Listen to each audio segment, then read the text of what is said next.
Hello, everyone, and thank you for joining us for episode 124 of the MeepleCore Gaming Podcast. I'm your host, Tim Jennette, the Metal Meeple, and I'm joined by my co-host, George Breden. And in this episode, we talk about the Spiel Des Jahres 2021 nominees, 15th Annual Board Game Geek Award winners, and we go through our picks of board games that are being released in May and June, and much more.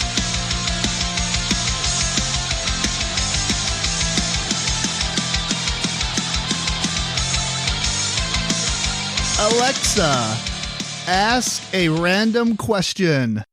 Here's a question for you. If you could travel anywhere in the world, where would it be? Have we done this one before? I'm sure we have. If we haven't, my answer's pretty obvious. Yours is Ireland. If you had to pick something else other than Ireland.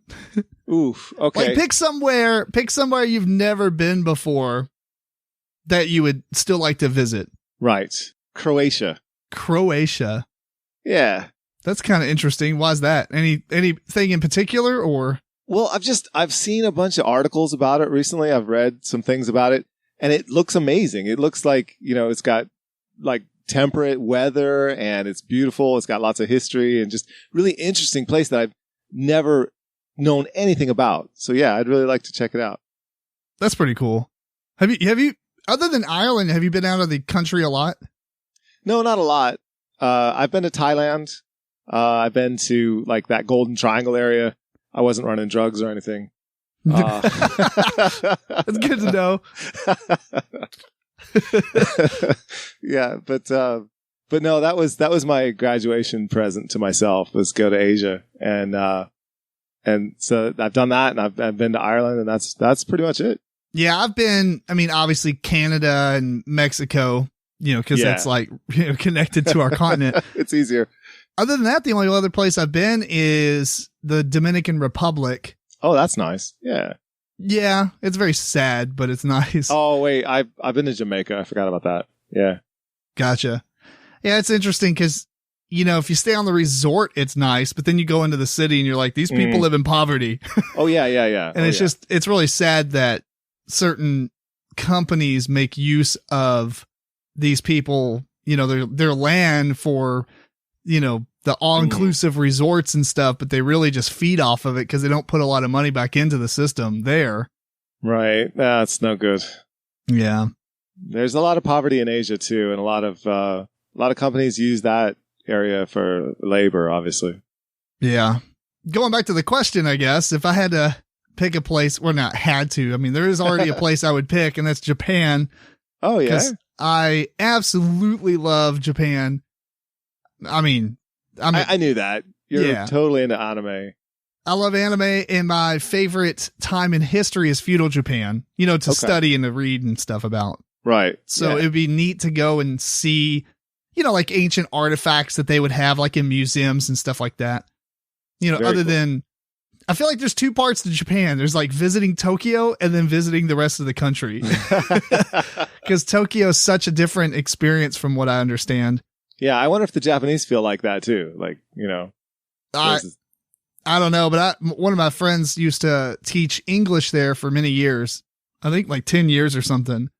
And he was telling me all about it. And just, it's cool, like the countrysides and stuff like that, because there's so much history and it looks beautiful. Yeah. And they just keep everything preserved, I guess. So things that happened a couple hundred years ago is just still preserved, and they were all about keeping their culture and their, things alive and so people that can visit them and understand it later on and whatever. So it'd be cool to see all that. But then you go to Tokyo and it's just like, concrete jungle of it's so modern. It's so cutting edge. Yeah. Right. That's what I'm saying. Like Tokyo is definitely modern day Japan, whereas the rest of the country is more of what it would be, like, I don't know, other countries in modern day, but has a strong history, I guess. Yeah, that's a good choice. I would like to go there as well at some point. Yeah.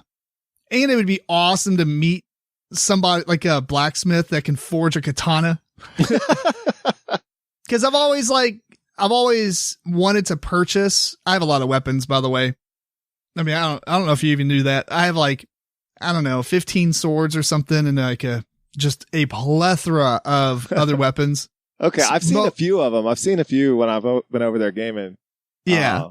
Yeah, just the ones you got out at any given time, I guess.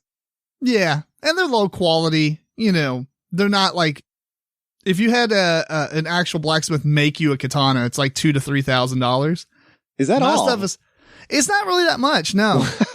Wow. But the difference is, you know, making a katana now, unless they were doing like super traditional methods or whatever, not using any of the new technology, you know, then it would be more expensive. But the forged weapons, it's not as, it's labor intensive, but that's mostly what you're paying for is just the labor. Okay. Yeah, because the material cost is pretty far down, and I don't know. You should go over there and spend a couple months and learn how to do it yourself. You know, I thought about doing that at one point, and I was researching all the tools and everything needed for it. I just don't think I have especially currently, the physical strength to sit there and do it, you know, and especially because my arms, like, I have like arthritis in my elbow from my elbow. I had the surgery when I was really little, like 2 weeks old, basically. And it has a lot of scar tissue in my elbow, and it caused it to develop arthritis. So I basically an 80-year-old arthritis in my arm. It's not a job for you. Yeah, you're better off paying someone. I'm past that prime. Although I know a lot about it, though. I'm telling you, if I put the money into got the equipment, I could do it for sure. Just because. Just take your time. Yeah. Right. And the other thing is, like, that kind of artistry runs in my veins. Like everything I do, you know, like make and things like that. That's just the larger scale of it. You know what I mean? You want to put that kind of effort into something. Yeah. Like I have the passion to do it. I just don't have the equipment to do it, but it would be so cool. Yeah. That'd be awesome. Yeah. That's all I need is another hobby. So, especially one that takes quite a bit of time to hone your skill. Right. Hobby. That's a side gig. Well, eventually, yeah. I would say it's a hobby at first. Yeah. But you can make knives. I mean, I follow all kinds of these, amateur blacksmiths and professional blacksmiths for matter, on Instagram and things like that. And you just watch them do stuff, and they'll build kitchen knives in a couple of days, you know? Okay. Like really fancy ones and stuff. Right. Oh, man, it's so much. I've seen some of these YouTubes. Yeah, they're pretty interesting. Oh, it's so fun to watch. I've seen so many of those videos. It's so crazy. That's definitely a closet passion, I guess. Like, I'll never do it, but if I had to choose one that's, that would be the thing. Well, anyway, let's talk about what we've been up to since the last episode. George, what you been up to? I've been enjoying myself. Actually, yeah, it's been a couple weeks because I did a solo episode where I reviewed Outriders because I thought that was appropriate for the time off. But so it's been a couple weeks. And that's a video game I haven't done other than the demo. I may get into it at some point, but I have been playing video games lately because I've suddenly had all this time to myself. It's been amazing because the book is done. Book is off to the graphic designer. It's out of my hands. And at the same time, school finished because the school that I was working for went back in person. And I was out of state working remotely. So I am off of both jobs at the same time. It's amazing. It's right on time for summer, basically. And so I've been enjoying myself, and I've been playing a ton of FIFA 21. FIFA 22 is probably out by now. I don't even know. But I've been playing that. I'm even further behind on this game, but the other game I've been playing is Red Dead Redemption 2. That's like a 2018 game or something, but I'm finally getting to it. A lot of people are playing it, man. Still playing it? Yeah. Well, it's amazing. It's amazing. Love this game. The horses and the physics of everything, and just the way it's so realistic. It's an incredible game. I hope they're hard at work on number 3. It's been since 2018, so maybe I'll get done right at the time that they come out with the next one. I saw a really cool video about Red Dead Redemption 2 where if you leave a body on the ground or whatever, it'll eventually rot just like it would in real life. My God. And it takes a while, and like animals react to it differently depending on the stage of decay. Oh my gosh. It's crazy. Well, you could leave a body, like you can hog tie somebody and then just leave them out. I wonder what would happen then. That'd be interesting. See if they got depending on what animals came by. if they starve or if an animal came by. Yeah. Oh, jeez. Yeah. The level of detail that goes into a game that you don't think about, like stuff like that. That's crazy. Just the amount that they put in on the horses is so impressive to me. Yeah. Like all the animations just for horses. Incredible. Cool. What else have you been up to? I got a game that came in. It was a board game. It's Destinies. And that's the one where it's almost like a role-playing game without a Dungeon Master. It uses an app. And you have the Chronicles of Crime system, but in a fantasy setting. So you have all these cards with different things on them. And then, you'll scan a card and then you'll scan a person and you'll ask the blacksmith about the healing herbs, right? So it's just like the detective thing, except in this one, you're moving around on a map, which gives it much more of an adventure feel. It's got story to it. I had a great time playing the first couple missions with Kat, and looking forward to some more of it, see where it goes. But that's pretty cool, yeah. The big thing about it, the game itself is fairly limited in what you do. It's very, very light role-playing kind of game. But what I'm excited about is for them to release the scenario editor, and then people can make their own. And I'm looking forward to making my own. See, that is really awesome, because that's infinite amount of content at that point. Yeah, if people do it. But I think it'll be fun to do that process as well. So I'm looking forward. I'm going to at least make one or two. We'll see. That's cool. I didn't know. I remember seeing the box art and just people talking about it, but I didn't know anything about it much more than that. So yeah, Destinies, it's a better game for me than Chronicles of Crime. Chronicles of Crime never really grabbed me. It's just too slow and cumbersome using the app even. And it wasn't exciting. You can't win or lose the game. But this one, it is a competitive game. It's 1 to 3 players. You can play 4 players, but you're playing teams of 2v2. Yeah. But you are going around the world finding things that can help you fulfill your personal destiny. And you're trying to do it first. It's really cool. It's really cool. I'm worried about replayability because there's only a certain number of scenarios, just like Chronicles of Crime, and then that's it. But then I'm encouraged by the fact that people can make their own, and I'm looking forward to playing other people's. That's awesome. Yeah. So Destinies came, and then I got a box from Philibertnet, which is a French game store. Probably not saying that right at all, but that's fine. And I got a game that I've been playing with the family that is a card game. My grandma, we've talked about it before, loves the Llama card game. And this one is nothing like that. And I thought maybe she will not get into this one. And it's harder for her, but she's hanging in there. It's a game called Velanimo, and it's a sort of a shedding or a climbing game where you're trying to get cards out of your hand. But if you play a card, the next person has to play a higher value. And then you can chain cards together to make them a higher value. And in the theme of the game, it's like you're in a bicycle race and you're exerting yourself a certain amount. And if you do that, then you'll take the lead. And if you go out of cards first, then you've won that particular piece of the course. And you get points, and you go on to the next, and you deal out cards again and do it again. You do it 5 times in total. And it's really interesting the way the game works. And my grandmother, she's a trooper. She's been figuring it out. Like every single round that she's putting cards down, she's saying, now, am I matching the colors or am I matching the numbers? Every single time. And it's like, either one, Grandma. You choose. You could do either one. So it's a little confusing for her, but it's, she said she likes the game, and when it gets smoother for her, she'll be into it. So Velanimo is an interesting card game. And the other one is one that there wasn't a Board Game Geek entry for this game. And this is the first time I've ever actually put an entry into Board Game Geek. I got 4 Geek Gold for doing it. Yeah, I did that once. Yeah, it's great. It's kind of a cool feeling. So this game is C'est évident, which is it's obvious, but it's in French.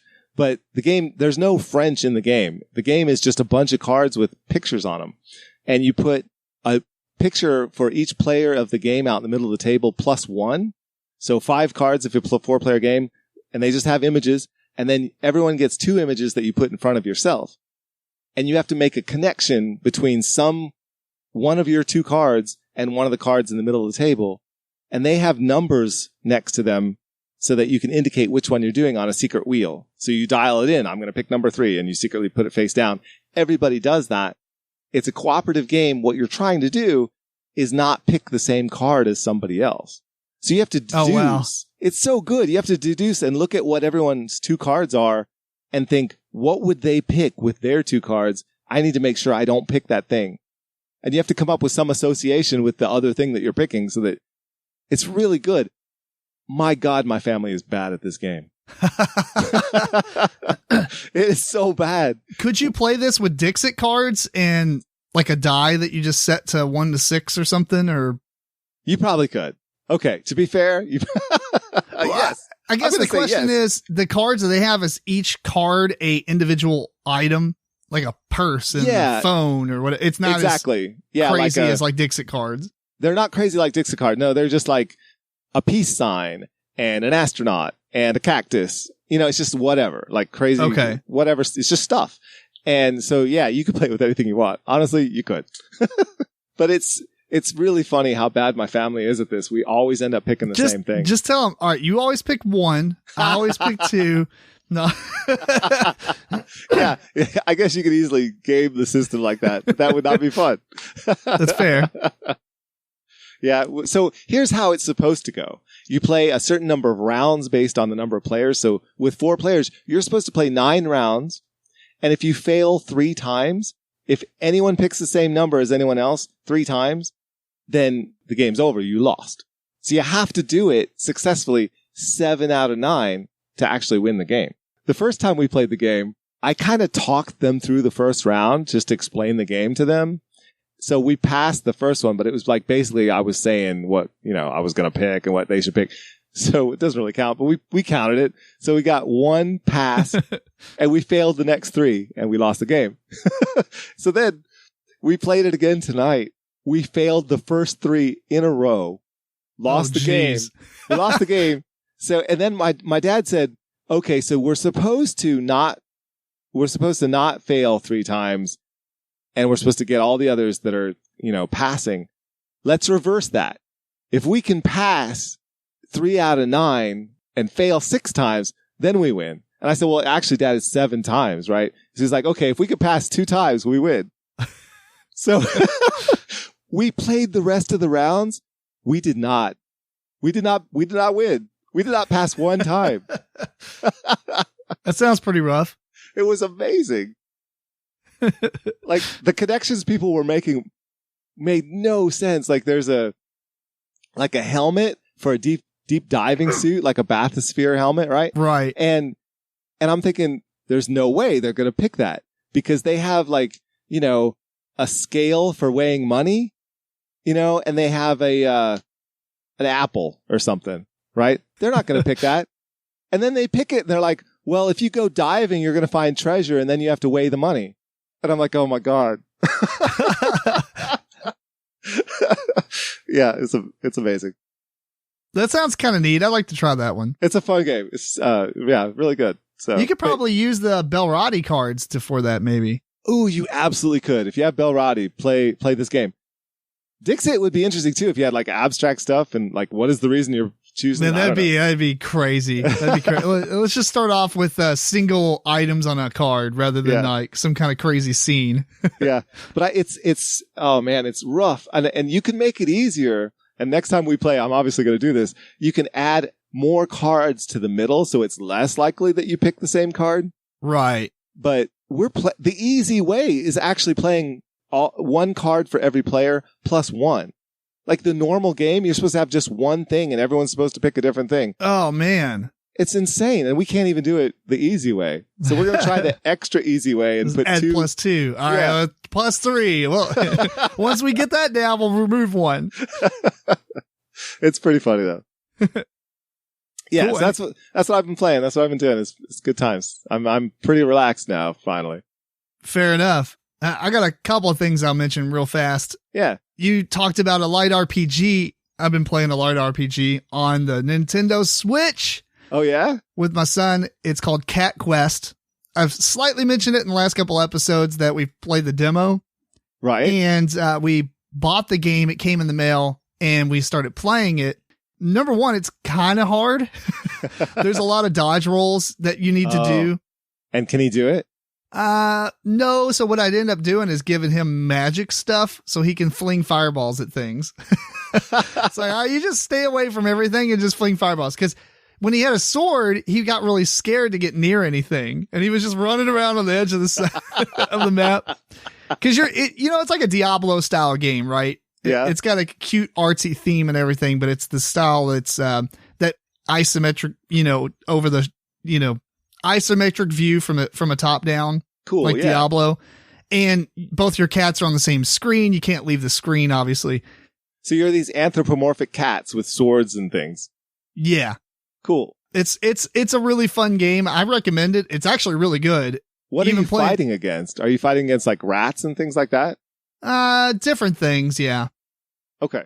Non-human stuff. Right. It's like a cat kingdom or something, or a dog kingdom, I think.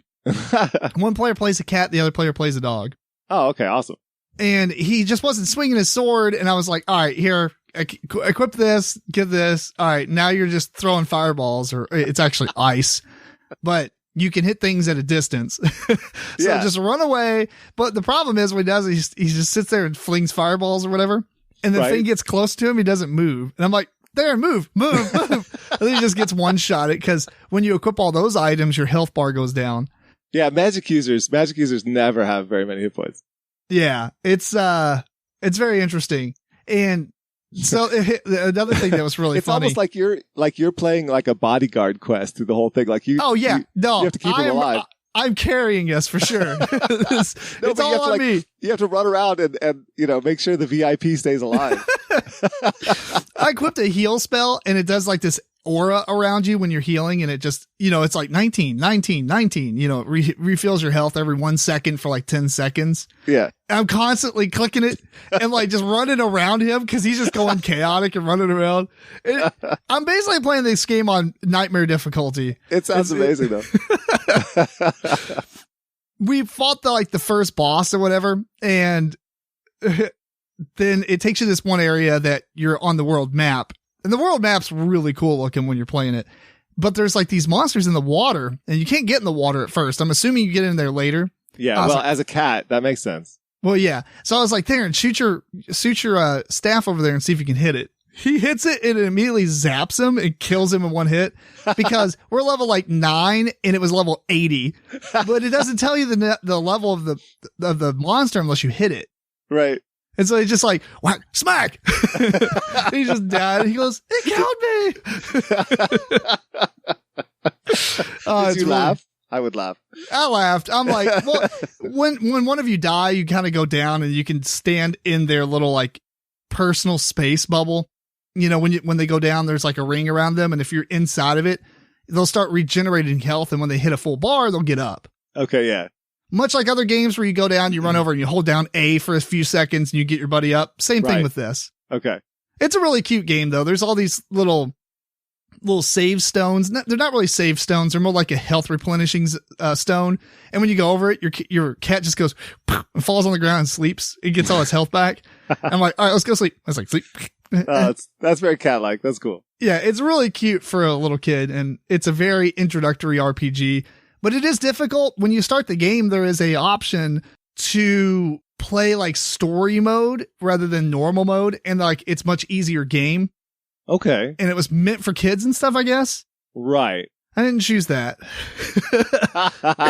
In hindsight, maybe I should have, but it's fun. But it wouldn't be as fun for you, though. Yeah, exactly. We would just be cakewalking the whole thing. Yeah. So, other than that, I got my mom came over and I gave her her Mother's Day gift because I saw her like days after Mother's Day, and she gave me these AirPods.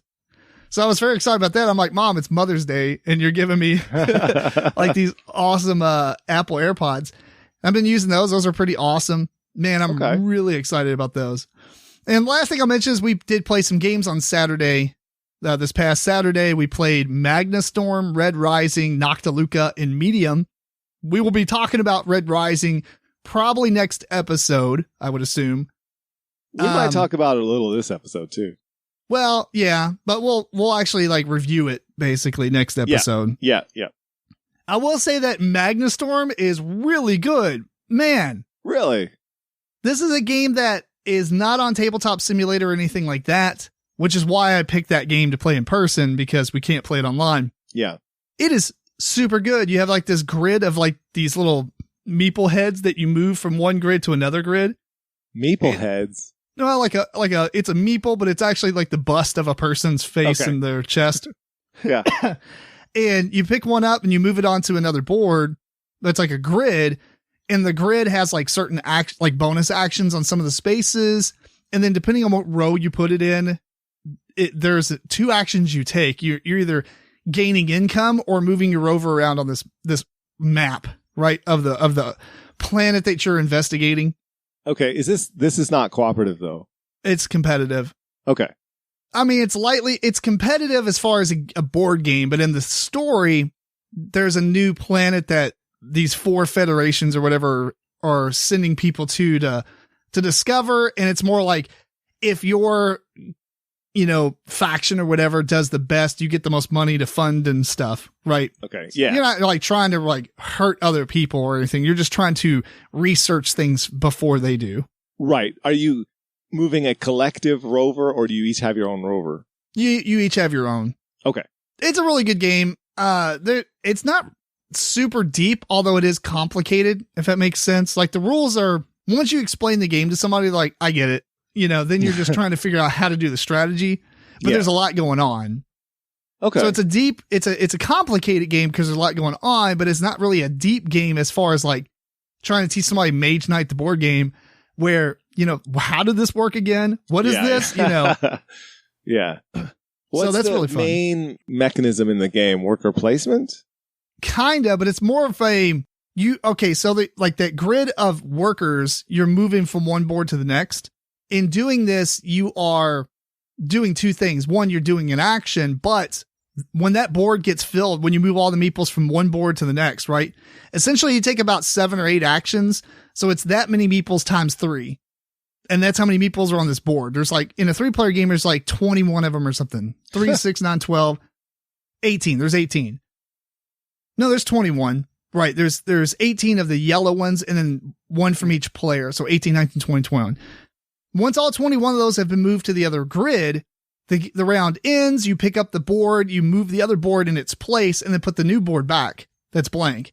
Uh-huh. It's a really interesting mechanism that I haven't seen used before, but it's not really worker placement because the workers are out there. You're just moving them from one board to the next. Okay.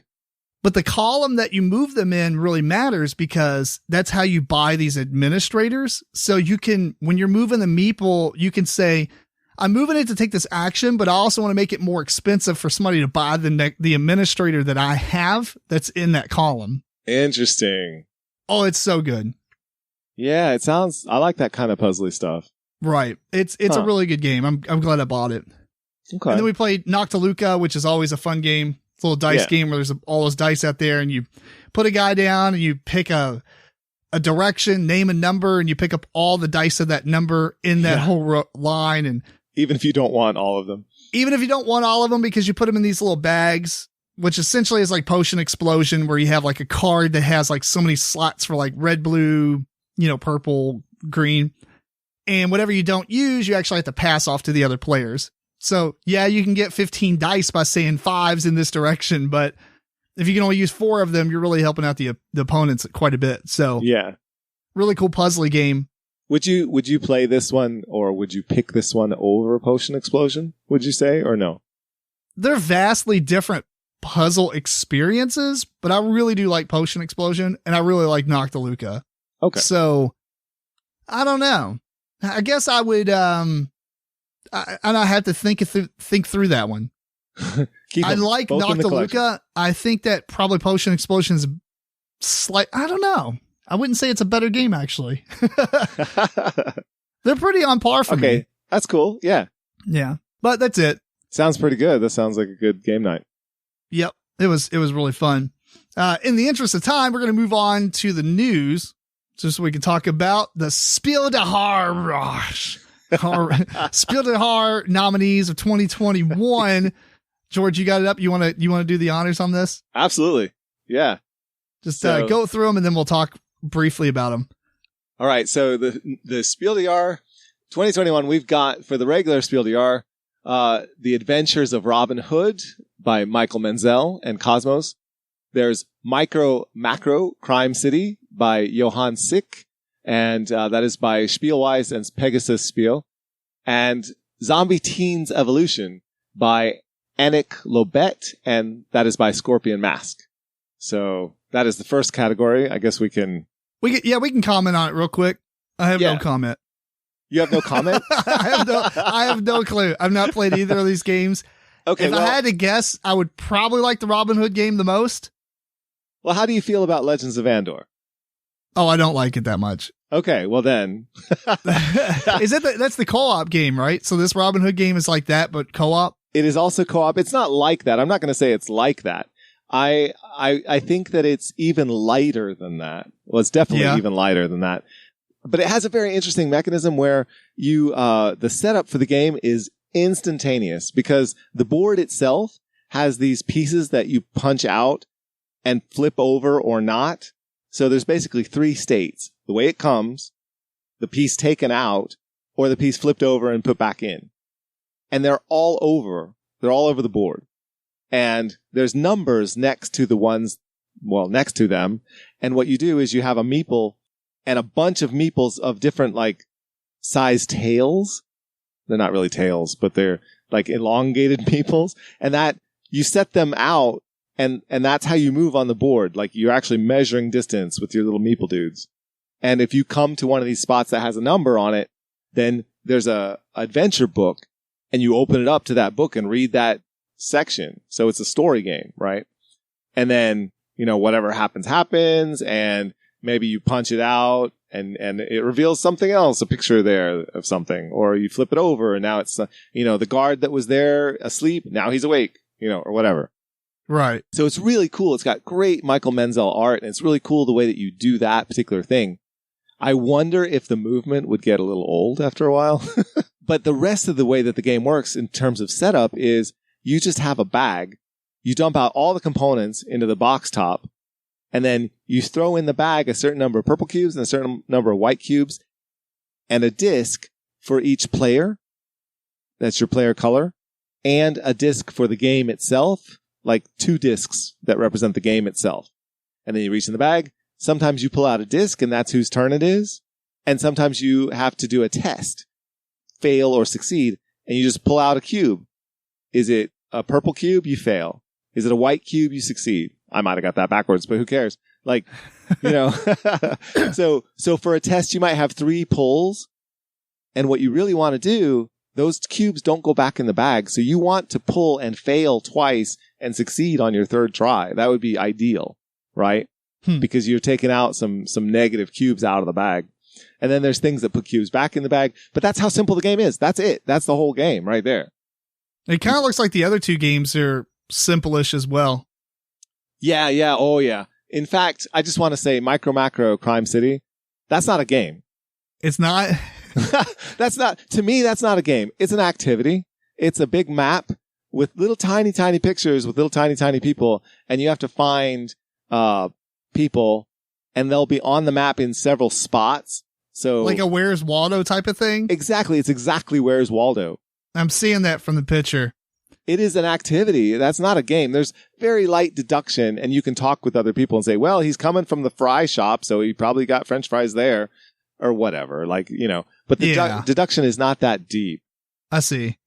And it looks like that Zombie Teen Evolution game is, I don't know. It's an extremely light, like legacy type of game. Cooperative, put out fires kind of game. The zombies are coming from here and here. You got to run around and stop them. But it is evolution because it's a legacy game. Yeah, you open up packets little and packs. It gets more complicated. So I honestly think it's a toss-up between Zombie Teens Evolution and The Adventures of Robin Hood. I couldn't tell you which one. Obviously I haven't played Adventures of Robin Hood. It's not even out here yet. It's on pre-order because I'm going to give it a try anyway. But yeah, it's, I don't know. I don't even think they're great choices, but here's what I will say. it's very interesting to me that Spiel des Jahres this year, all the choices are cooperative. That is kind of interesting. All three are cooperative, huh? Mm-hmm. Yeah, so that's different. I guess I'd have to give it. I don't know. I can't choose because the Zombie Teens Evolution is brilliant if you have kids. Adventures of Robin Hood is probably brilliant if you have kids too. Who doesn't like Robin Hood when you're a kid? Yeah. You know, and it's got a storybook. If the story is good, that'll be amazing. But I don't know because I haven't played the game yet. So it's probably, I would say probably give it to the Adventures of Robin Hood just because holy cow, the art. Yeah. I don't know what it should be. Yeah. I don't really care about any of these games, honestly. So I don't have an opinion.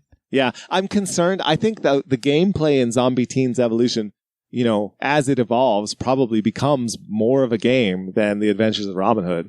But in terms of a narrative experience, the Adventures of Robin Hood are probably better. So it's honestly a toss-up for me. We'll just move on to the next one. Sounds good to me. But it's definitely not Micro Macro. That's not a game. All right. The kids' game is Spiel des Jahres for the kids is between Dragomino, I guess Dragomino. Probably just Dragomino, yeah. Yeah. Which is a kid's, it's by Bruno Catala, Marie Fort, and Wilfried Fort, and it's by Pegasus Spiel. And the next one is Storytellers, we'll call it Storytellers, by Marie Fort and Wilfried Fort. That's amazing. They're, same people. Oh, well. And then the third one is Mia London, but it's actually Mia London and the 265 Despicable Characters or something like that. I can't remember in English, but by Antoine Bauza and Corentin Lebrat. So it's already surprising that Marie Fort and Wilfried Fort are on both the first two. The first one is like a kid's version of King Domino. You've played the King Domino game. Do they need to make it a kid version of it? Well, here's why. They made it so there's no math. You don't have points. You're not adding anything up.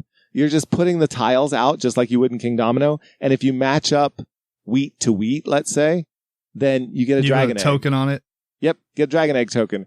And you flip it over. Either it's a broken egg, which is worth nothing, or it's a little baby dragon. You get points.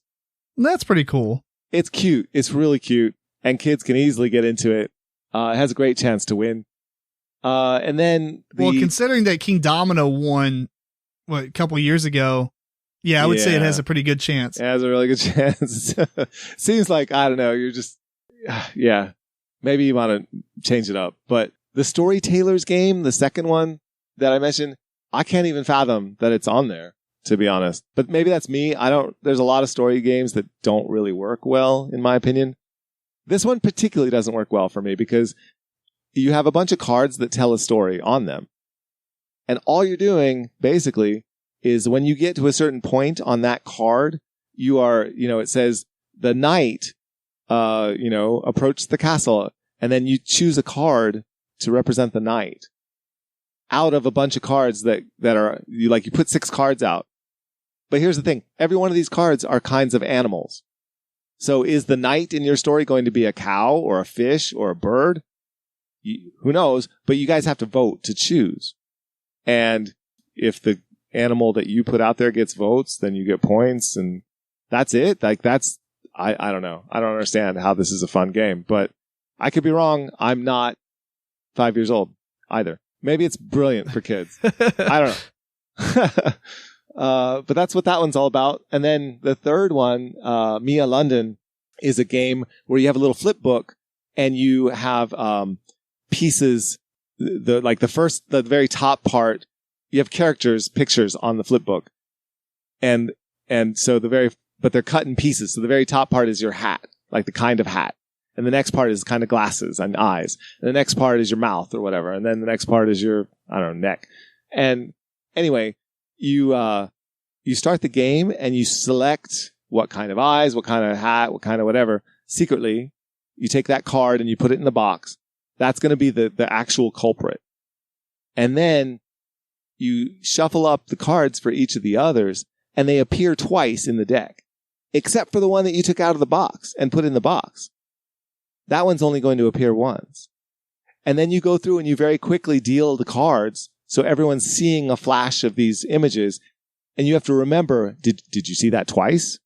Did you see that twice? If you did, that's not what the culprit has. Oh, so it's like a card counting game. It's a memory game. And you have to identify, like, okay, which hat did I only see one time as they went through that deck? Okay, that's with a hat that I have to choose in my flip book. And everyone does that. And then at the end, you do that for each thing. And it gets harder and harder because the first time you do it, you have a certain number of piles that you're dealing to. But then that gets less and less and less. So the very final thing, you're dealing to one pile and you just have to like visually memorize what you're seeing.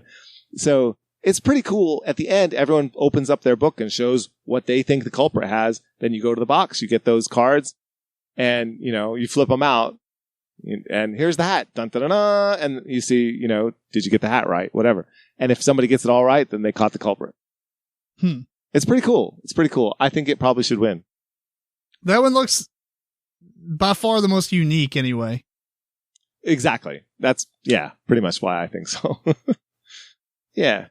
Okay. Do the Moving on, spiel. the final one. Yeah. Your image is frozen, by the way. Oh, that's awesome. Yeah.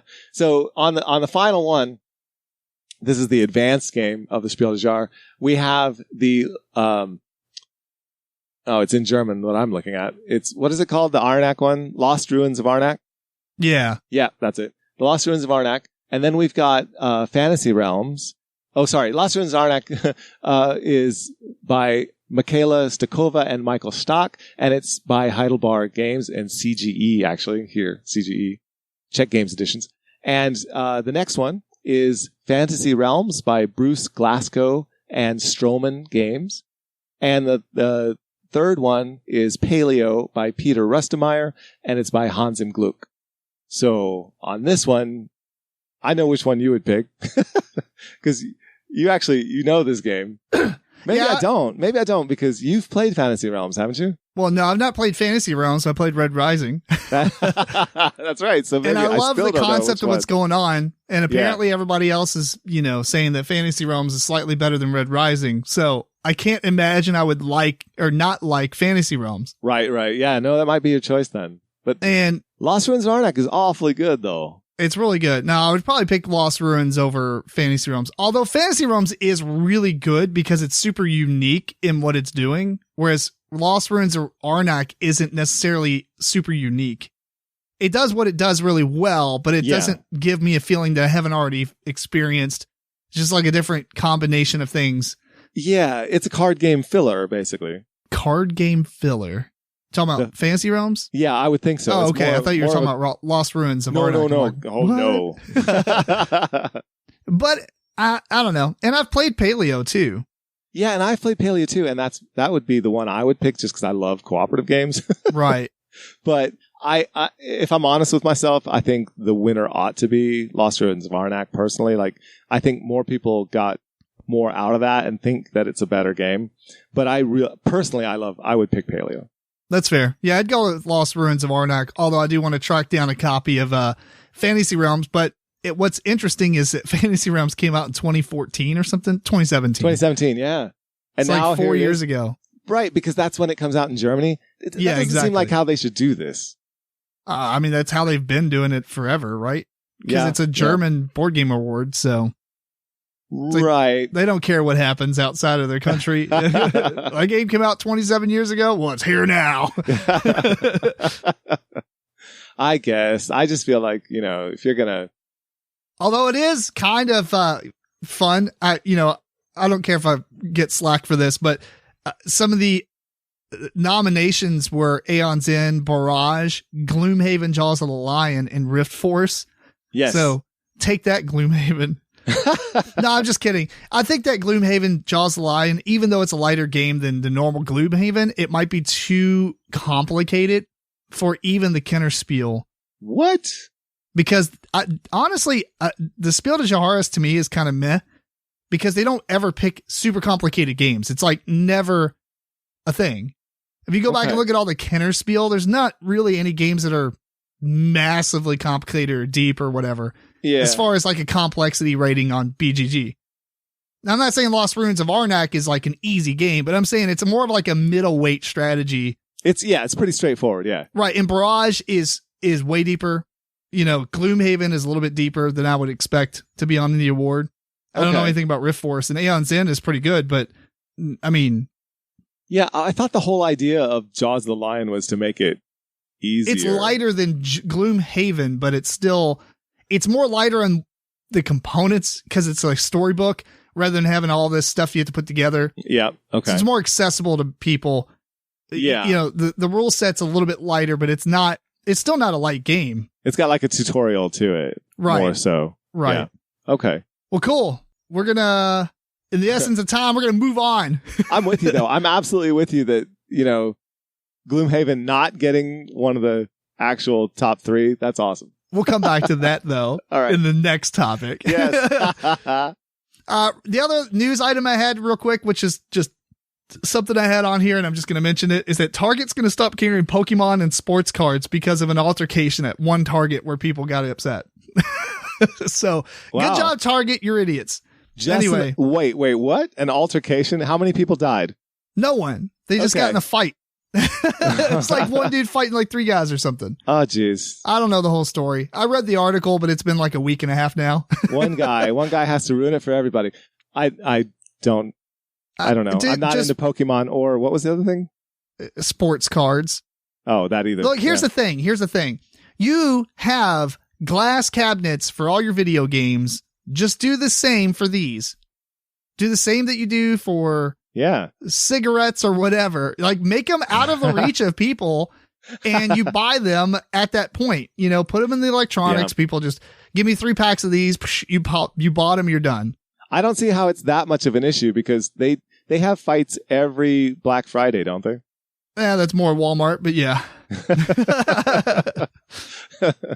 All right. Anyway, if you want to help support the show, check out MeepleCore.com. Click that Humble Bundle partner link. That'll take you to Humble Bundle. You can buy cool board game bundle, or not board game. That would be awesome though. Someday you can buy digital board game apps in bundles and stuff. You can buy individual games and all that jazz. You can get comics. You can get software. They recently had the Sony Vegas, studio suite thing for video editing, which was really awesome. Oh, they have a lot of cool bundles. Just check it out. It helps support the show, and you also help charity. So we've got 2 topics we're mainly going to focus on this episode, and that's the 15th Annual Board Game Geek Award winners and the games that we are interested in that are coming out May through June. All right, so here we are. The 15th annual popularity contest is back on BoardGameGeek.com. This is the Golden Geek Awards they do every year. I don't know. I'm just going to immediately start off being controversial here and say I'm just done with it. I don't even care about their awards. It's so pointless to me. Come on. Now, it's not that bad. It's not all that bad. I just, you know what I'm done with is I don't like popularity contest. And it's exactly what this is. You go in, you nominate your own stuff. Everybody votes on this stuff because it's like everybody in the world. But it really is a popularity contest. Some of this stuff wins because it's been talked about. People go in here and vote for things, even though they've never played it or they have nothing. It's just like, argh. Any kind of like vote or election is like that though. You know, you get the hype, you get the PR out there, you know, you get the political machine That's going. What I'm saying. I think that is the most pointless. There's no weight behind it. You know what? Look, I know I'm related to the Dice Tower because I do reviews and stuff. However, I will say the Dice Tower Awards is phenomenally better than this because you have an entire panel and there's like hundreds of people. There's like a couple hundred people, right? Right. That actually have discussions and be like, no, the reason I don't think this should qualify or do this or whatever, or why this game is better than this game and things like that. There's a lot of discussion going on between the panel, but the panel is such a large panel. It's not like 5 people making the decision. Which so yeah. And it's not like thousands of people just voting on popularity. Okay, I see what you're saying. That's what I'm saying. Like, there's actually weight to the award being given out, which is the other reason why Spiel is just kind of like meh to me as well, because it's like such a small panel of people. that are picking from a small panel of games. So and where do they get those games? How does it happen? We don't know. Yeah, right. So I don't know. We're going to run through this. No, we're not. We're done. We're done with it. We're not doing it. Yeah, we're done. Screw this award. No, it's just, it's interesting because it's like the Golden Geek 2020, right? Yeah, that's what it's called. That's what it's called, but it might as well be like the People's Choice Awards or something. Yeah. Or whoever got the most advertisement thrown in their face awards. But maybe you could say that all of Board Game Geek ratings are that. Yeah, but the ratings are a rating, right? They're not like an actual award that people are going to print on their box for like prestige. Oh, did they do that? I didn't know that. Oh, yeah. Like that's what the thing with Spiel is too, is like they print it on the box. You know, it's guaranteed to sell like 10,000 copies at that point. Yeah. Oh, yeah. I didn't know if BGG had that kind of. I don't know if they don't carry that much clout, but they definitely, if you get a Board Game Geek Award, it's going to give you some monetary gain in selling games. Okay. Yeah, I can see that. I don't know. Well, we'll run through it. Give them a little plug. So we'll just go in the order that it's on here. The 2-player game, the winner is Undaunted, North Africa. The runner-ups is Unmatched, Cobble and Fog, and Imperial Struggle. Realistically, I have no weight in this at all. Yeah, I have no dog in this fight personally either. None of these are ones that appealed to me. Just 2-player fighting games. I really don't care. That's not why I even play 2-player games, to just fight somebody one-on-one. Yeah, not interested. So if you have a 2-player cooperative game, I'm absolutely all in for that. But or a 2-player narrative game, that's cool. Even a 2-player abstract where you're getting points and just trying to win, whatever. But these are just not interesting to me, where it's just attack the other person. Yeah, I don't know anything about the games. Undaunted does look pretty cool, and I thought about getting it at one point, and I knew Osprey Games does a really good job. Yes. But it's just a theme that I'm not... that and 2-player games I just don't play that much. Yeah, we're kind of similar on that one. It's hard to get them to the table. I trust that the people who made this choice made a good choice. I'm sure Undaunted North Africa, for people who like 2-player war games, it's probably brilliant.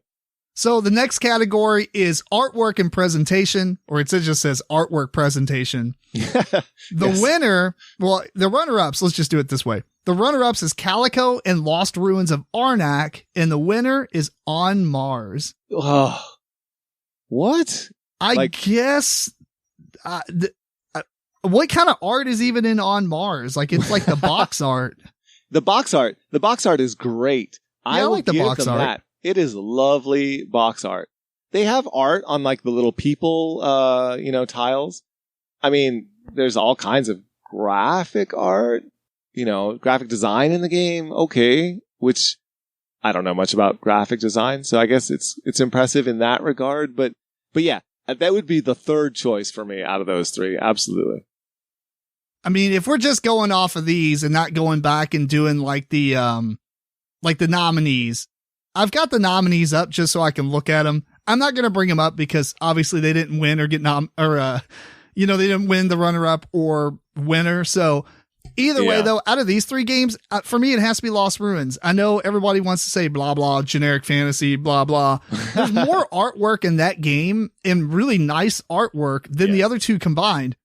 I agree with you. I absolutely agree with you. I mean, it's like, I don't even consider Calico artwork. I consider it graphic art with a couple of pictures of cats.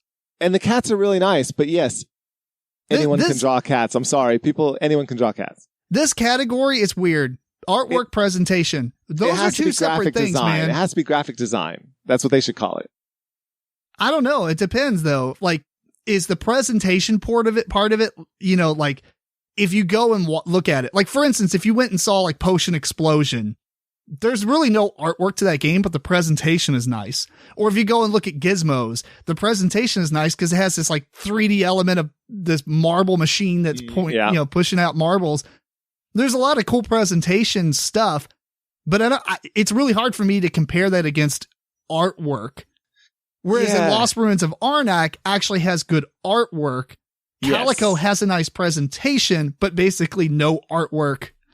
They're pretty separate. Yeah. Yeah. It's really weird that this stuff would be against each other. So maybe this is what happened. Maybe they said, okay, Calico absolutely wins for graphic design, just presentation. And then Lost Ruins of Arnak would absolutely win for just art. So we're going to take the middle road and pick On Mars because it has both. It's so subjectional. Artwork that categories are just so. I agree, but it's a strange one. For instance, Oceans was another game that was nominated, and that has some pretty fun artwork. I don't care for that art style at all, but I can recognize that it's kind of a fun art style. Yeah. So, I'm never going to pick it, but other people would because they're into that, So it's just a stupid category, honestly. And just in terms of the art, the amount of art that went into Oceans is a lot of art. That's right. And it is good quality, art quality, how do you weigh it? So it's just, there's a lot of factors here, and it depends on when somebody was going in and making their decision on what should win. Did they focus it on presentation or not? So I don't know. Yeah. Let's move on to some stuff we can actually have comments on. Well, we have comments on all of it, but the very next one is even worse. All right. So card game. Well, no, I get your point now. The runner-ups is Fort and Oceans, and the winner is Dune Imperium. Yeah, no. Sorry, no. Right. And this comes down to, what do you consider a card game? A game that has a lot of cards, or a game that only has cards? Exactly. I consider a card game a game that only has cards. And there are plenty of really good ones, so why not have that in the category? This is ridiculous.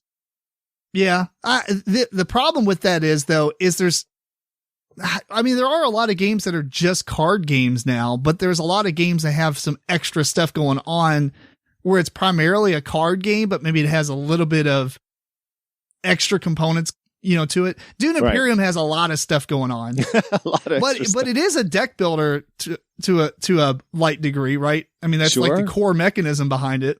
Great. Yeah. So, if you want to make a category that's card plus, I'm down. But if you're talking about a card game, the traditional idea of a card game is cards. And there's a billion of these games. They deserve to have their own category and deserve to have. I personally want to know what is the actual best card game of the year, because I really like card games that are just cards. There were a lot of them that were nominated, like Spicy and Nidavellir, Fox in the Forest Duet. Yeah.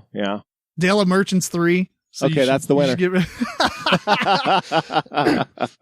Right. So it is a category that comes down to, I don't know. It's really subjectional on what do you consider a card game. It's where people are putting Wingspan for everything, because Wingspan win Dice Game of the Year. That's the one thing we can say. Wingspan hasn't won anything. It will. We'll come to that. Let's go to the next thing that you're going to like here. All right. Cooperative game. Well, I don't know if you'll like the winners, but the runner-up is Pandemic Legacy Season 0, Forgotten Waters, and the winner is Gloomhaven Jaws of the Lion. Yeah, there's no surprise there. Everyone loves Gloomhaven. So, okay. It's, that's fine. Yeah. I think it's a good co-op game, though. Forgotten Waters is good too, but I think Forgotten Waters for me had some things I just didn't like about it. So yeah, I totally can give this to Gloomhaven, Jaws of the Lion. They made it a little more accessible than the regular Gloomhaven, and that's the thing it needed. And that's cool. It's a co-op. I have friends with kids that, they play through this game, and it's been hours and hours and hours of fun for them. So, you got to kind of hand it to them for that. Right. Yeah, I think this category had at least 3 good winners. Solid winners there. Yeah, absolutely. So let's move on to expansion. We got runners up is Root the Underworld expansion, Spirit Island Jagged Earth, and the winner is Wingspan Oceania expansion. How do you feel about that? I'm glad that I don't think this is the right expansion that I don't know. It's weird because I don't necessarily think a good a good expansion for me to buy is one that adds a lot of cool, like more stuff to the piles of cards that I already have to add some replayability. Yeah. I don't necessarily know that makes it the best expansion though. Right. So like, for instance, the World of Warcraft board game, what was really cool is you get all these decks of cards for all these weapons and stuff. But as you play it, you realize you go through a lot of it. The first expansion they came out with was literally just decks of cards that you add into all the previous decks. And yeah, maybe they had some other abilities on them and things like that, but it's essentially just let's reinforce every deck in the game. That was a good expansion for a consumer because you get a lot more replayability out of it. For an award, I don't consider that award winning. Well, so this one, I have to say it does add a lot to Wingspan in terms of it adds a new food type. It adds a new end that's of fair. round. I forgot about that. End of round, cards. That's a big deal, but I'm still disappointed. I will always be disappointed by Wingspan expansions because they still haven't done anything with the different colored eggs, and they haven't done anything with the eggs. There was a fan-made expansion for Wingspan where you could hatch the eggs into baby birds. Baby birds could grow up and become, juvenile birds, whatever. I can't remember what they're called now. And then, they could become fully fledged birds. If you wanted to put the energy into them, you could grow a duplicate of your bird. It was fantastic. Your eggs had some reason to be there. Clones. Well, a second generation, but that makes sense. That's why you have eggs. Why else do you want eggs in order to get, of course, you're going to get more birds. Okay. And that was tremendous. And that was just some dude making that expansion. And it's better than the actual expansions that have come out so far. So I will always feel a little gypped by Wingspan expansions until they get to that level. And they haven't. I don't feel like they should be winning awards. Yeah, I'm not saying these expansions shouldn't exist because obviously more is better. But, if you're not really changing a lot of stuff, I don't think the Wingspan expansion did enough to compete against the other expansions, especially like the Root Underworld. Yeah, I would give it to that one personally. Yeah. It had the word Wingspan, so it wins. Exactly. And it's funny because, if you've been following the show, we actually like Wingspan. We're both fans of Wingspan. I love it. I like the game Wingspan a lot. Yeah. But it doesn't win every award. It doesn't come out with an expansion for metal component upgrades and win an award or something, Yeah. It's going to come out with,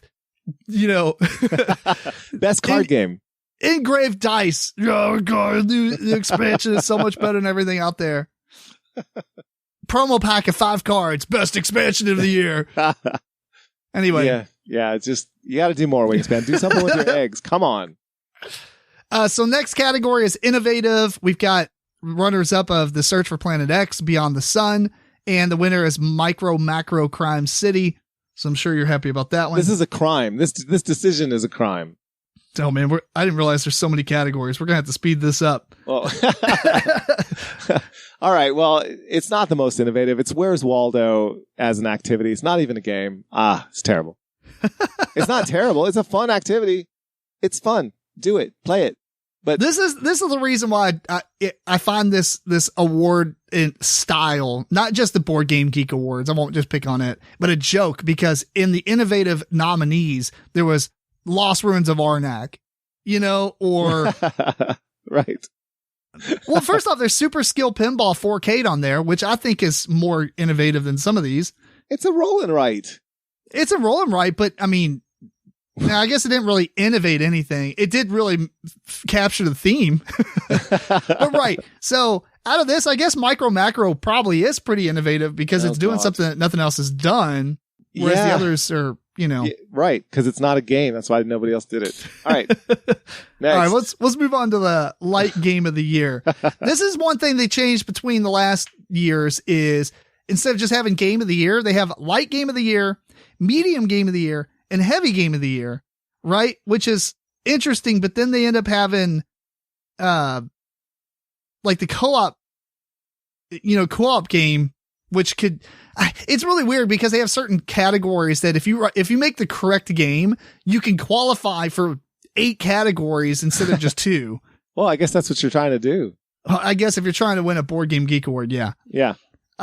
Anyway, so light game of the year, runners up is Project L, Santa Monica, and the winner is Micro Macro Crime City. I guess people like this game. I haven't played any 3 of these, so I don't know what to say about that one. I've played Micro Macro. It's so light. I mean, that's true. It's hardly a game. So that's pretty dang light. Yeah, I don't know. I don't have anything to say on that one. We'll move on to medium game of the year, though, where we have runner-up Dune Imperium, runner-up Calico, and the winner of Lost Ruins of Arnak. Oh, my goodness. I don't know, man. That's a pretty... here's the thing, though. I consider Calico a light game. I don't consider it light in thought, but I consider it a light game if I had to categorize it in these 3 categories. Okay, I'll agree with you. Calico should have won Light Game of the Year. Yeah, absolutely. I agree. I think Calico is definitely a light game. It is not hard. On your turn, take a tile, place a tile, draw a new tile. Yes. That's it. I mean, it's strategically deep, but it's a light game. I think that's fair. I think that's, you've talked me into it. It's not necessarily medium. You're absolutely right. Right. If it was a medium game, it should have won. But, okay, it's not. So it should have won light. I'll go with that. Yeah, I don't think Calico belonged in the medium game category. But they did put it in the medium game category, and in that case, it should have won. Against the Lost Ruins and Dune Imperium? Yes, unless you disqualify it for not being heavy enough. I mean, just in terms of a game, it's a better game. I think Lost Ruins of Arnak is a better game. Okay. I think Calico is a great game. But yeah, I don't consider them 2 games that I would compare against each other. No, that's true. Not very often. That's why I think Calico should be in the light game category. Yeah, and I agree. I agree with you there. But otherwise, between Lost Ruins and Arnak and Dune Imperium, the correct game was chosen. I like Lost Ruins. I didn't mind Dune Imperium, but I think that it is kind of drab to look at. Ugh. Yeah. But other than that, it was a fun game. I liked it. Yeah. I'm sure there's a lot of other games in this. I mean, they put like Nidavellir in the medium category. It doesn't make any sense. That game is like a drafting game. Anyway, let's move on. Yep. Heavy game of the year. We got runner-up On Mars, Viscounts of the West Kingdom, and winner is Gloomhaven, Jaws of the Lion. Because it had to win something because it was out here, but no, I mean, I won category. I guess it won the cooperative game, right, which makes sense why I didn't get anything in this Spiel Des Jahres if they're saying this is a heavy game. Too heavy for that. I guess so.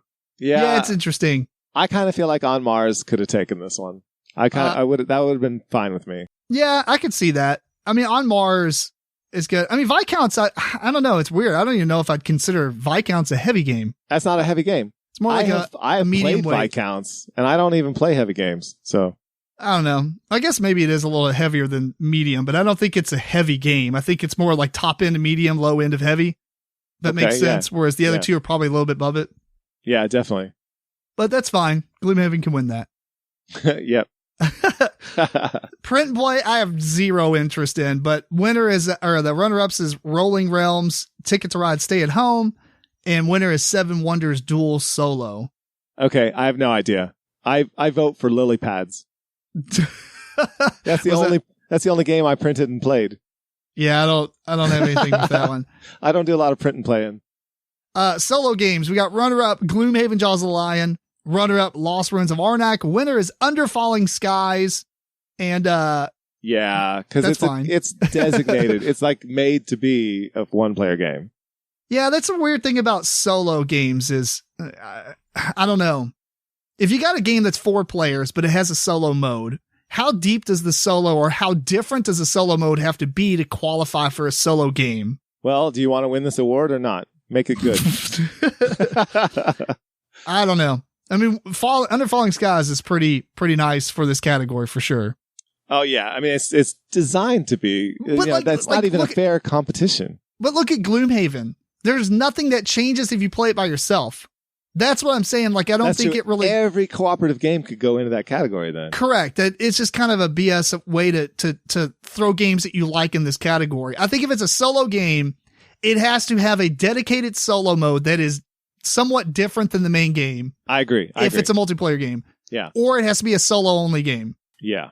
I don't think Gloomhaven should have been on this list. Okay. Because you're right. Because otherwise, if I look at this, nomination list and I see not the same games nominated as the co-op list, I'm going to be mad. You know what I mean? Like, this doesn't make any sense at that point. But here's the other thing. I think if it's a solo game nomination, then the solo game, I will also say, you have to be able to lose. It can't just be a game where you're like, oh yeah, like get the most points and see if you hit a threshold or not. I play by myself and get points. Who cares? Like it should be a game against the game. Like you should be able to lose the game. Correct. I would agree with that. So that's a weird category. That just says, does the game have a 1 to X on the player count? All right, cool. You qualify. But either way, it doesn't really matter because the right game, I think, took it. So. I think so. Yeah.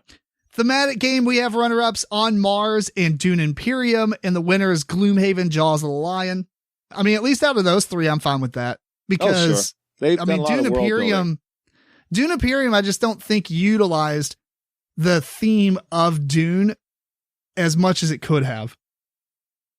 Exactly. Yeah. Whereas the base game of Dune was amazing at it. So it didn't feel enough when you were a different faction that you were that faction. Exactly. The base, the Avalon Hill Dune game, you mean, was better at it. I absolutely agree with you. Yeah. And Gloomhaven, I mean, they've done a lot of world building in Gloomhaven. Like that's a big, big part of that.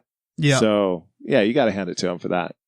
Next one, we probably don't have anything for, but we're going to mention it. The war game has, runner-up Undaunted North Africa, runner-up Versailles 1919, and the winner is Imperial Struggle. Yeah. Congrats. Hey, Tim, did you play any war game in the past year? No. No, me either. I mean, no. If I was going to play anything, it'd be War Machine, but that's more of a miniatures game than the traditional move dudes around on a map type of thing. The only war game I've played in the last year is Dawn of the Peacemakers. And the whole idea of that is to like stalemate the war, basically keep the war from happening. And that was the Dale the Merchant's game. It's by Sammy Lasco, and it's a cooperative. Yeah. So it hardly counts. That's fair. All right, let's go on to the one topic I think is idiotic is a zoomable game. Which I don't understand why they can't call it video conferencing game or something like that. Yeah, it seems a little bit, they're paid by Zoom for that. Yeah, no, is this affiliate? What's up? The runners up is My City and The Search for Planet X. The winner is Forgotten Realms. All of these are wrong. No, Forgotten Waters. Oh yeah, Forgotten Waters. All of these are wrong. All of these are wrong. This is the stupidest category with no definition. This actually irritated me out of everything. And I know I'm sounding like super negative about this, but it is crazy. Here's the thing. I can play any single board game by setting up a camera and pointing it at my stuff and then having you tell me what you want to do.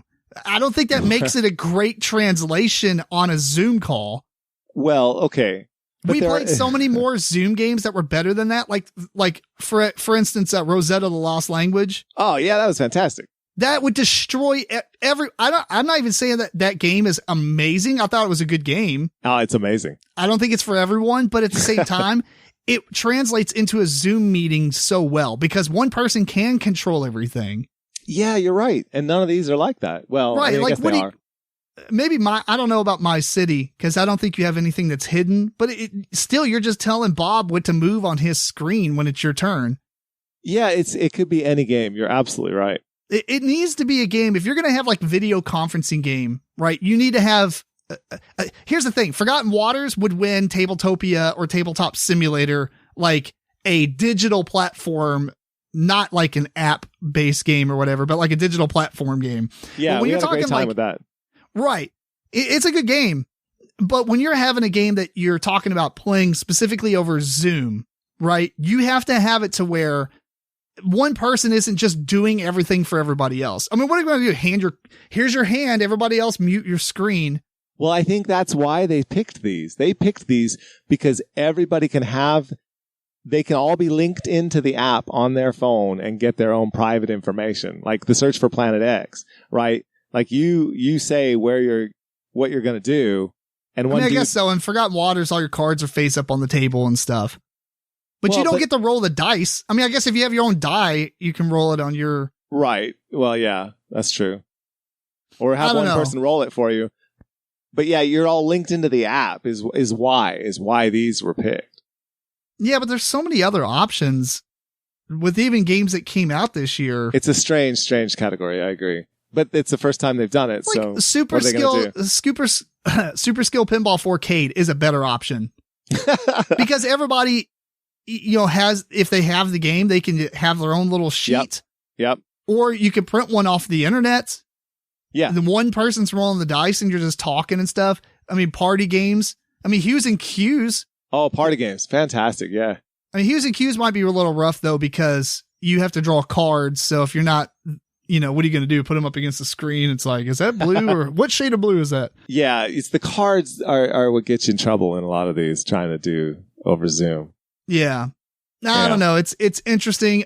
I don't even see this category being around next year, but who knows? Maybe it will. Let's kind of hope not. But yeah, it kind of depends on the state of the world. By the way, all three of these games are great. I'm just saying for Zoom. I'm with you. Out of all three of those, Forgotten Waters is probably the best choice, though, because everybody can be logged into the website and read off their own stuff. So it is nice that way, I guess. Yeah, I don't know. Same for Search for Planet X. You all, you're all on your own phone getting information. Yeah, that's true. But I think that in terms of, I just think there's better party games, and maybe they just didn't come out this year. But what Rosetta did. There's better party games party games lend themselves really well to this. Absolutely, yeah. And I think that's a better choice for those, or better nominations are more party games for the Zoomable stuff, especially since there's no party game category anymore. Like, where did that go? Yes, exactly. Yes, that's exactly right. And you're going to want to Zoom and game with like your extended family and stuff. Like you want party games. I absolutely agree with you. Yeah. All right. So best podcast, they picked wrong. Next one. No, we're not even going to talk about that. Yeah. Yeah, we'll just skip. That's a little self-serving. Well, I'll at least mention who won, though. The runner-ups, This Game is Broken, Board Game Barrage, and the winner is So Very Wrong About Games. All three are great podcasts, so congrats. Truly. Yep. The best board game app, we got Wingspan, Cartographers, and the winner is Root. Yes. Parentheses 2020, which is kind of interesting, but that's fine. I guess, we can... I don't know. It came out a few years ago. It wins. Well, but they've been improving it. It's all right. I guess. Yeah. All three of those are. Root is absolutely brilliant as an app. It should win. Cartographers is really good though. Okay, that's true. I haven't played that app, so I don't know. It's really good. I recommend that one. There's a little bit of issues with it, but I think it's more or less like running properly or something. Yeah. Now, if we've talked about the categories that they have in our issues with some of these categories, like the artwork and presentation. What does that even mean, really? The card game. My God, there should be one just for cards rather than cards and everything else. And then light game. Who knows what they were thinking? But the Zoomable game is super questionable. And then where is party game? Where is that? Yeah, I absolutely. They have to do something about these categories. Right. Party games should have been in there. I don't know. Maybe I'm just wrong, but I thought that it was a category that was on previous ones and it's just gone now. Yeah. But either way, yeah, it should be definitely prevalent in the Zoomable games. What a stupid name for that, by the way. Video conferencing games, man. So the issue is, a lot of the issue that we're coming up against is what are the categories? How are the categories defined? Where is that exactly? And it's interesting looking down through some of the comments on BGG. There was somebody who said, and I thought it was a very interesting idea. They said, why don't they just have a category for each mechanism? Best worker placement, period. Best this or that for the year, right? Then you wouldn't even have to worry. Is it a card game or a board game or whatever? It's just, okay, use that mechanism and we like it the best. Yeah, but then you get in the same thing. Dune Imperium, is it worker placement or deck building? It's both. So it gets in both categories. We'll see who likes it. Yeah, but then you get in the idea that if it has a really light thing like that, if you do that, Wingspan wins best dice game. I mean, you know what I mean? So wait, didn't it win that last year? No. It was somebody's podcast on YouTube or whatever, like the YouTube funny. channel. They did their top 10 dice games and they put Wingspan. I don't know who it is. I'm not going to call them out and go look it up or whatever. It's pretty but funny. you're wrong. It is not a dice game. It has dice. Congrats. But that is the most, that is, oh man. Like, I don't want to sound like an elitist or anything, but when you are starting to put best dice game as Wingspan, when the dice literally just generate what type of resource or food is available that round or whatever, yeah, and you consider that best dice game, you haven't played enough games, period. Sorry, you have not. And that's what I think. If people are doing like top 10 lists and things like that, and I know I'm not saying we're not completely guilt free of this. We have our opinions and stuff. Oh, sure. But if you're doing like top lists and stuff, at least have a lot of games to compare to. I'm not saying you got to play everything because there's way too many of that. No one has played everything. But if you're going to do like top 10 dice games, at least played enough dice games to realize that a game isn't a dice game like Wingspan. Yeah, right. What they might be talking about. Yeah. Your point about the way that this works is as a popularity contest is well taken. Yeah, it's all it is a popularity contest. And that's fine if they want it to be that. I'm just saying, like, I don't feel like the Board Game Geek Awards holds as much weight as other award ceremonies. Yep. And it has nothing to do with me being Dice Tower. I just know how the Dice Tower, I've lived the experience of voting in the Dice Tower Awards for like 4 years now, maybe 5. And I see that there's some really good discussions going on. It's like, look, I love this game more dearly than any of you all, but I can tell you it doesn't it doesn't fall for this. It doesn't, it shouldn't win this based on these criteria, things like that. There's a lot of discussion and there's so many people that it's not just like the 10 elite people making a decision. There is a lot of people in there weighing out their opinions and people making, talking back and forth and everything. And then once we've narrowed down all the games, there's like a voting thing and they use like a very similar method to this where like you get points based on what games you put in what order and stuff like that. And then a mathematical procedure decides past that.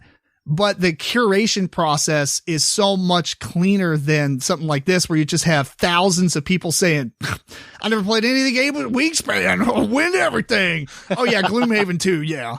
Right. And it's not that those are bad games, but it's just, you gotta, there's not enough discipline for people to take a step back and say, should this game be in this category?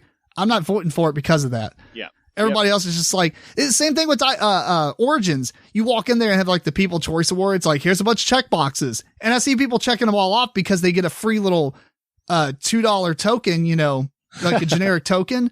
If you they don't care what wins. They're just choose. Oh, I've heard of that. Best RPG, D&D, I guess. Yeah, because you haven't heard of the other 9 that was nominated. Good job.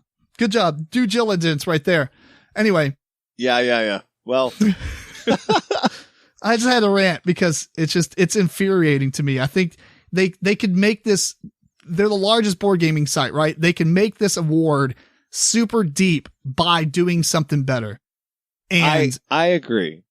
It kills me. I was going to say, what if they charged people to use BGG and then, use the funds to do stuff site would die. it's free. That's why it's used. Actually, it's not free. They get profit in terms of, when you sell a game on BGG, they get a piece of the profit. It's not. If you use their services, but I'm saying there's nothing that makes you pay money. You choose to do something that you pay money for. Yes, but would you pay money if you could, make them have a better process to this? No. Okay. No one else would either. All right. Or not enough people. Let's just put it that way. Yeah. I'm sure publishers would. Yeah. Oh, yeah. I'll pay you. Let's do this. I don't mean pay for votes. That's not what I mean. We're going to move on to the last topic, though. You ready? Yeah, let's do it. All right. And that last topic is our picks for games that come out in May through June. We are very early on in May. well, a couple weeks, but whatever. A lot of these games are kind of coming out throughout the whole thing. Every 2 months, Board Game Geek has a list of games that are coming out, or at least games that publishers have put on these lists or made them aware of. I'm sure there's some games that will come out that aren't on this list.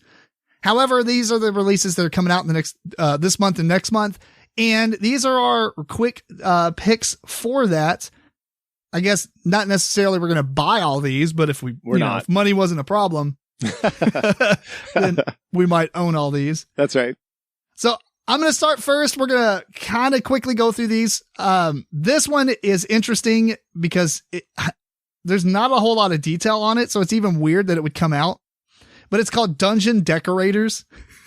Oh yeah. And I thought it was kind of neat because it's a 4-player tile laying game where this great overlord died and a bunch of people are trying to take his throne, and everybody knows the first step on this journey is to become a legendary evil boss, is to set up a nefarious lair. And you're basically the decorator trying to stage this environment for the new guy to come in. So, yeah, I know artwork, cool. It looks meh, right? I'm a little concerned about the artwork on that one. Yeah, I think it could have been. I'm just going to have to actually see it. There's only 2 pictures on Board Game Geek, right? And I want to see the actual full product. But man, the idea behind it is just fascinating because it's just such a weird idea. Oh, this crazy evil boss died. Time to stage his dungeon to have a new one come in. Yeah, it's I cute. like little themes like that. That's really cool. Yeah, this could be good. And this is by Slugfest Games. All right. My number 10 is a game that is called Snakes. FYI, I don't have these in any specific order, so it's not like a top number for me. Oh, I did mine in the order of least interested up to most interested. Okay. So this one caught my attention, but it's not Snakes. There's 3 S's on Snakes. Never. Okay, look, publishers, listen. Stop it. I don't see how this is marketing 101. How is this not a helpful?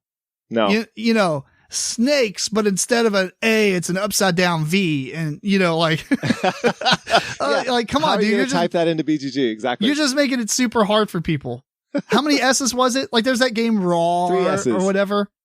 And you can't spell that either. You can't. It's how many R's does it have? On top of that, how many exclamation points? I don't remember. And the other thing, okay, here's something about BGG. Make it so that your thing, when you're searching for a game, you don't have to type it exactly. Just can you make it a little bit more flexible and intuitive? I'm sorry, but I'm not going to put this on BGG. I mean, if a game is going to come out with snakes and have 95 S's on it, it's not BGG's fault. It's not spelt like the normal word snakes. Okay, but if I type it with 2 S's, can you maybe just suggest a game with 3 S's or with I don't know. Sometimes it wants you to type it exactly. Sometimes, yeah. If you type in snakes on the 20 that it shows you without hitting enter. It is definitely not an option. But if you type in 2 S's, it's the only option. Okay, well then, I stand corrected. But totally if I tell you, hey George, there's this game coming out called Snakes. Right. Are you really going to be like, well, how many S's did I have? Because that's not a thing people do. Exactly. Welcome to a MeepleCore podcast where we rant for an hour. The answer is 4. It has 4 S's. This is definitely a rant cast episode. Well, anyway, okay. So continue. This game, Snakes. This one caught my eye because it's a trivia game, and I like trivia games. This one is cool because it's like a hidden trader game where there's a couple people that are snakes. Man, I got more interested. Keep going. They're snakes. They want you to pick the wrong answer, and they know the answer. The snakes know the answer. So collectively as a table, you're trying to decide what the answer is, but they're trying to get you to pick the wrong one. You don't know who they are. And they change every round, so you don't know who to trust ever. And so the questions are crazy hard to answer trivia questions. I'll just give you an example here. One of these animals is faster than Usain Bolt. Which one is it? Ooh, does it tell you? Let's do it. First of all, you have to know how fast Usain Bolt is. Right, yes. Okay. And then you have to know which of these is faster? Is it a domestic cat? We know how fast those are. An elephant or a squirrel? I'm going to say a squirrel. I mean, those are pretty damn fast, right? Does it have the answer? No. Oh, man. We got to look it up. Look it up, Google. Oh, ask Alexa, maybe. Oh, yeah. Alexa, how fast does Usain Bolt run? According to an Alexa Answers contributor, Usain Bolt's personal best of 9.58 seconds in 2009, in the 100 meters, is the fastest ever run. He also holds the second fastest time of 9.63 seconds, the current Olympic record. Alexa, stop. How many miles per hour? Yeah, no. Alexa, how many miles per hour can Usain Bolt run? Here's something I found on the web. According to helpteaching.com, Usain Bolt can run close to 23 miles per hour. Oh, that's crazy fast. Holy crap. That's crazy fast. Alexa, how fast can a cat run in miles per hour? Cats can reach speeds up to 29.8 miles per hour. It's a cat. It's a cat. Alexa, It's a cat. how fast can an elephant run in miles per hour? Elephants can reach speeds up to 15.5 miles Not per them. hour. Alexa, how fast can a squirrel run in miles per hour? Squirrels can reach speeds up to 15.5 miles per hour. So it was the cat. It was the cat. Wow. That's the most useful intern Alexa has been. Wait. But wait. If this was true, wouldn't cats be catching squirrels? I don't know. That's too much logic. I'm just saying, like. Okay. Anyway. Okay. I drugged this out really long. My bad. I'm the one telling we gotta speed up on some of these, but. Okay, but how fun is it? That was fun. Like a couple people know the answer and they're trying to trick you and be like, elephants, man, they got this huge stride. They say They whatever don't they look want. like they're going fast, but that's like. They're going so fast. Like you've seen these videos of cars trying to drive away from elephants or whatever, like. Yeah, who runs faster, you or a giant? You know what I'm saying? I mean, they could take one step and it's like 20 of yours. Yeah. I'd be good at this game. I think this would be a fun game. I think it'd be pretty good. All right. It's won me over. It's won me over. Let's do snakes. Snakes. That's it. My next game is Clash of Cultures Monumental Edition. This is a game I always wanted to buy and play, but I never did. And now it seems like an interesting time to get into it because what's monumental about it?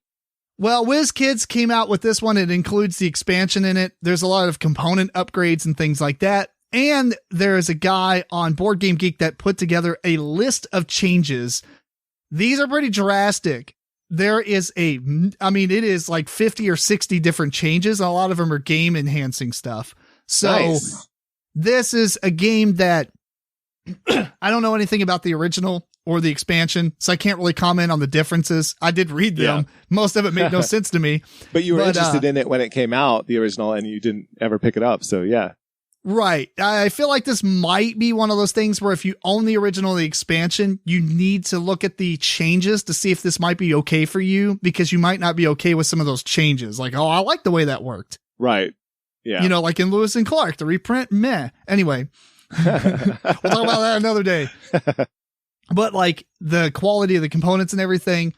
Weird thing is, WizKids is very hit and miss with components to me, but this one does look pretty nice. It looks really fun, and I'll probably end up buying this at some point. Cool. So Clash of Cultures Monumental Edition. All right, cool. My next number 9 is going to be a game I talked about the last show that I was on, so I won't go into it in too much detail, but it is Rorschach. And it is a game where you are trying to get your teammate to choose, the same Rorschach that you're going with. There's no actual traitors, but there are other teams that are trying to throw you off. So it's kind of the same thing. I really like these kind of games where you try to communicate in some creative way, but there's somebody trying to get in your way. So yeah, Rorschach. It looks pretty fun. I think it'll be good. My next one is Four Gardens, and this is a game we actually played. We were supposed to record this podcast a few days ago. My internet went out right when we were going to record. The next day was game night, and now we're here on Monday. So we've played this game. Yes, we have. I am not going to buy it now, but it is on my list because, spoiler. Well, the spoiler is this. It's a very kind of not really cutthroat, I guess, but it is kind of cutthroat. Like you're not doing stuff to completely wreck other people's plans. Not on purpose, no. But you can move them down on the score track and knock them off to where they can't even score in one of the 4 colors. Yeah, it's negative. So it can be, and there's a lot of, what you're doing is kind of restricted. There's a lot of restrictions and stuff. Oh God, so many. We'll talk about it later. I think a lot. Yeah, it'll probably be next episode when we talk about it. I think there's a lot of good things about this game and I like it and I would probably play it again. I just don't necessarily know if it's a game I need to own. Gotcha. But I would like to play it again before I decide if I want to buy it or not. But I don't think my decision's really going to change. It'd just be because I know some people that would really enjoy it and I could bring it to the table with them. Okay. You know what I'm saying? Yeah. Like if I didn't have those players, I wouldn't buy this game. Right. Yeah. So I'm on the edge of like, it's a good game. I like it. It's kind of like not the style of game I always go for, but there's a lot of people that I play with that I think would really enjoy it and I don't mind playing it. So, but it is a really good game. It is on Tabletopia. If you want to try it out, it is far superior to the quality of the actual game. It seems more prototype stuff on there, but, yeah. It's really pretty. I mean, you're making these, you're basically got this like pagoda that you're spinning to get the resource off, but you're either grabbing the resources top down or bottom up. So it's super restrictive that way. And then you have to spin those to put them out on your cards that you put out. Yeah. And you can only have so many in your supply, which is very restrictive as well. Yeah. So there's a lot of restrictions and it's just, that's what I'm saying. Like if you like that type of game where you're like fighting against the restrictions of the game, it's a really, really fascinating game.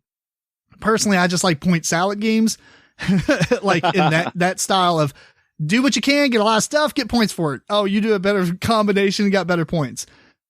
But anyway, 4 Gardens, and that one just came out, I think, like a week or 2 ago. Yeah, early May. It's getting some hype. All right, next for me is number, what are we on? 8, and it is another one I've talked about a little bit before, so I won't go into a whole lot of depth. But it is Mass Transit, and it's a cooperative game where you're trying to get your people, your little meeples, home by playing cards, and the cards have various kinds of transportation lines on them, either by ferry or by rail or by bus. And so each of these has rules as to how they work, and you're limited by the cards that you have that you can play, and you have to cooperatively decide how you're going to play your cards and get everybody home. And I think it's a very sort of bare bones graphic design, but I think it'll be a fun, interesting puzzle. Yeah, it looks kind of neat. Yeah. My next one is the Dark Tidings expansion of Keyforge by Fantasy Flight Games. Yeah.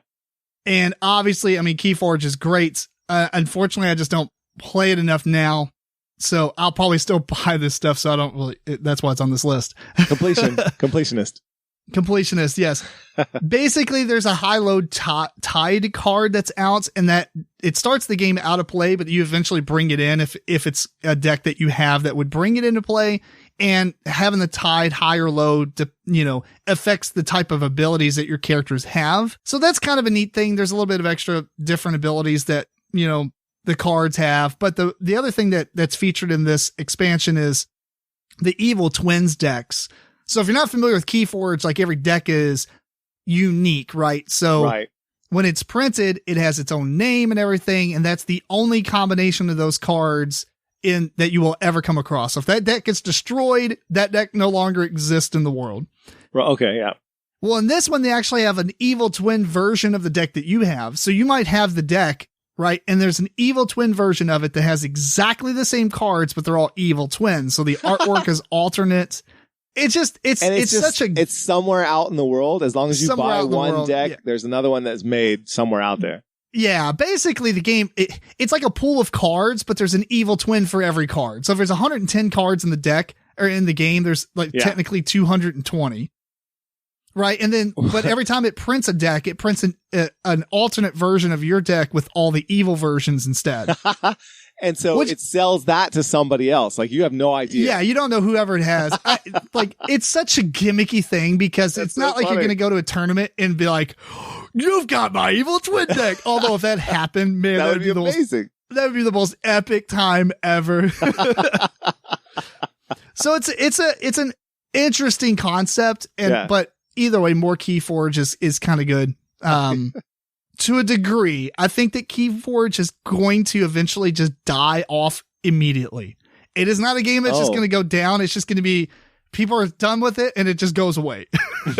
There'll be an expansion that comes out and not a lot of people will buy it. The next expansion will be dead. Okay. That's my prediction. I'm just guessing. Are you worried that'll happen before you ever get back into the game? If it does, it does. I don't really care because I have enough decks to tie me over. Okay. And there's also the Keyforge Adventures, which I think came out last year. Oh, like a role-playing game? Or it's not out yet. It comes out this year. It's called Rise of the Kraken. Keyraken. It says 2021. I don't know what month it comes out, but it is on Tabletop Simulator where you can play like the first mission or whatever. And it's a cooperative game where each player plays a Keyforge deck against the game, basically. Oh, okay. Then you'll get me in. Yeah. We'll have to try this out. I don't know when it actually gets released, but it is part of this same Dark Tidings, like, I guess, theme or storyline. Okay. So it will be out this year, but there's a reason for me to play Keyforge with you then. Cool. It'll be fun. We'll try it out. Awesome. All right. So my next one is another game that we've talked about before, so I can just let you know what it is. It is the Night Cage. And this is a cooperative game where you're running around trying to keep your candle lit and watch out for alien monsters in a alternate dimension. And it's pretty clever and fun. So, the Night Cage.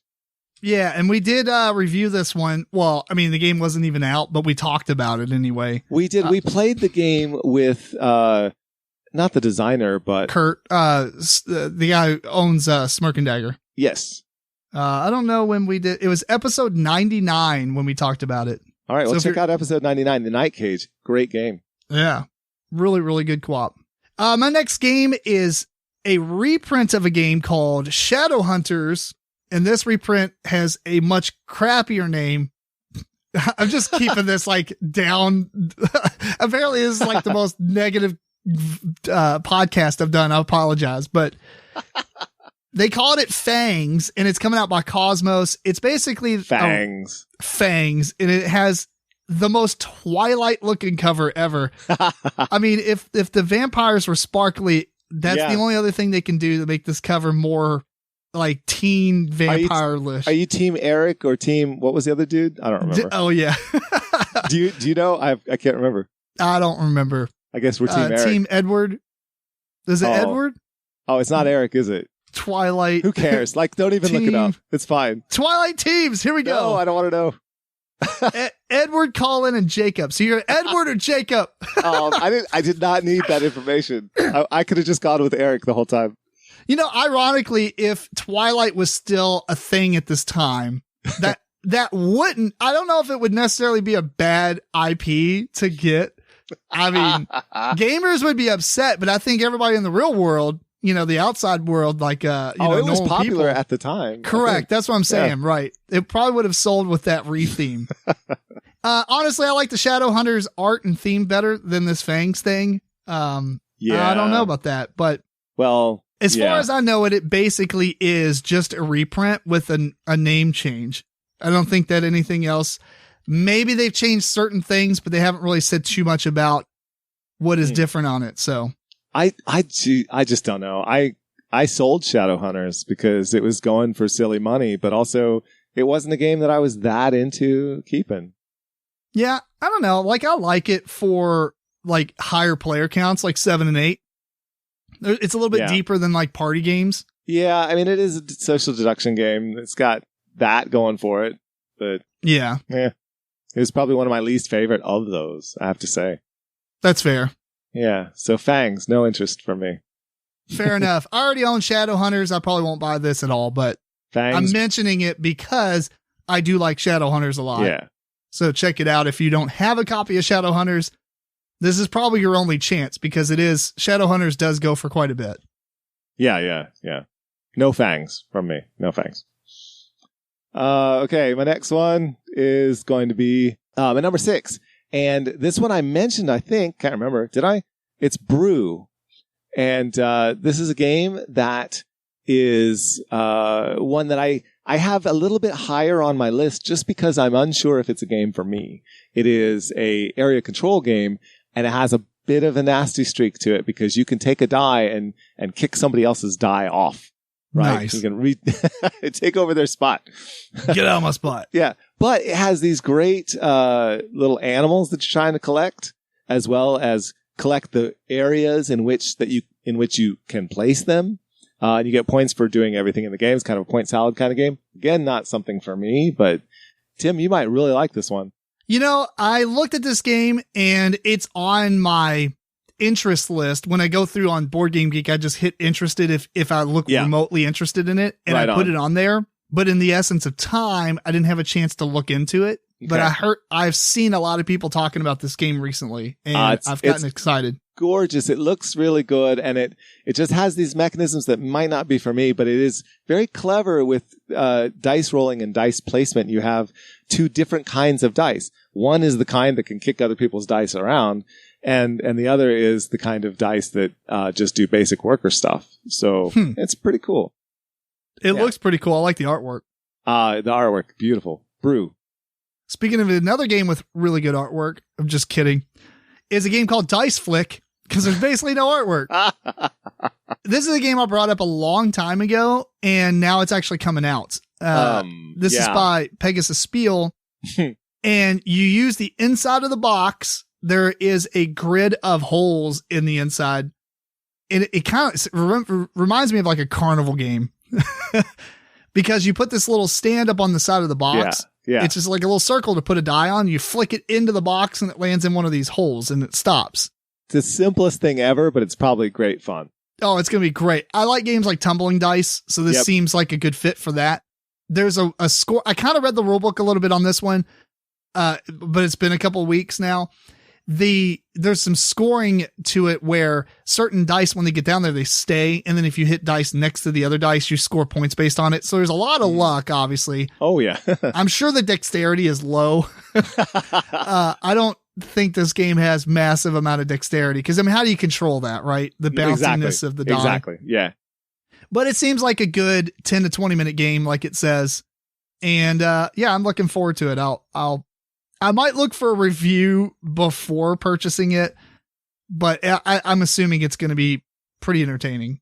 Yeah, I think it will. And the only reason I'm not more into this one, because it does seem like it's going to be fun, is I already have Kung Fu Zoo, and I think it's going to be a bit similar to that. In that one, you're trying to knock other people's dice off the board rather than into certain spots. But it's kind of a similar idea for me. And I think that the reason that this game was delayed coming out is because the original font on the cover of the box. Very poor choice, guys. The word was Dice Flick, and the L and the I look like a U. So there you go. It basically is dice F word. It really, really looked like that. Hilarious, but not a great look for a simple and now, if it was done on purpose just to see how far they can get with it, I clap in your favor. No, I think they probably delayed it to change that. I think that was a total mistake. I don't know, man. I'm looking at the artwork still, and it looks like that. Does it still? Oh, no, okay. Like one of the pictures, it does. They did change the actual font. Yeah, I actually don't like the font they picked for it. I don't either, but what choice did they have? They had to change. No, they did it on purpose. This is on purpose. Look. In the actual artwork, it's capital F, capital L, lowercase ICK. Right. You don't capitalize the L without being intentional. And that's where they got into trouble. You're exactly right.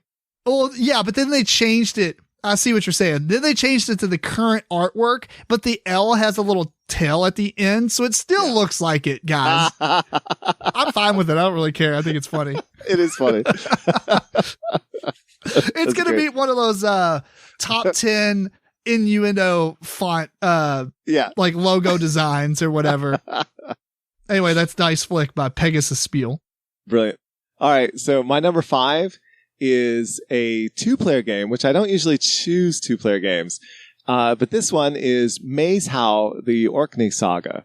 And so it's the theme that got me on this one. And it's the theme of these Celtic, the band of Celts that they get stuck in a snowstorm. They have to get into shelter, and they find a tomb, and they dig their way into it. And it's one of these mound tombs, but they dig their way in from the top and jump down into the tomb. Seemed maybe not like the best idea. And of course, they're entombed now. They can't climb back out. So they're entombed. Yeah, in the tomb. So they have to dig their way out. And in the game, you're trying to dig your way out, you and a partner. So it's a cooperative 2-player game where you're playing cards. Some of them help you, some of them hinder your progress. In the end, you have to play the right combination of cards at the same time as your partner in order to successfully get out of the tomb. But it's going to be really tricky. And I think that sounds amazing. So I'm not usually into 2-player, but it is co-op and it is a theme. It's got great art. So I'm down for this. Maze How. Seems pretty interesting. It's spelled Maeshowe. The next game I have is a game called Theros, Tharos. It's by Spielworks. And this is a dice bag building game where you get dice. You get them and whatever, they go in your bag, you pull them out and everything. You have a player board in front of you that has all these different actions that you allot these dice to buy these cards in the middle and things. I watched a video on it. It's been a few days now, so I don't remember all the rules. Not that I'm trying to teach you the game or anything, but it's interesting. You're drafting dice and putting them in a bag, but they look like 6-sided dice of different colors. So okay.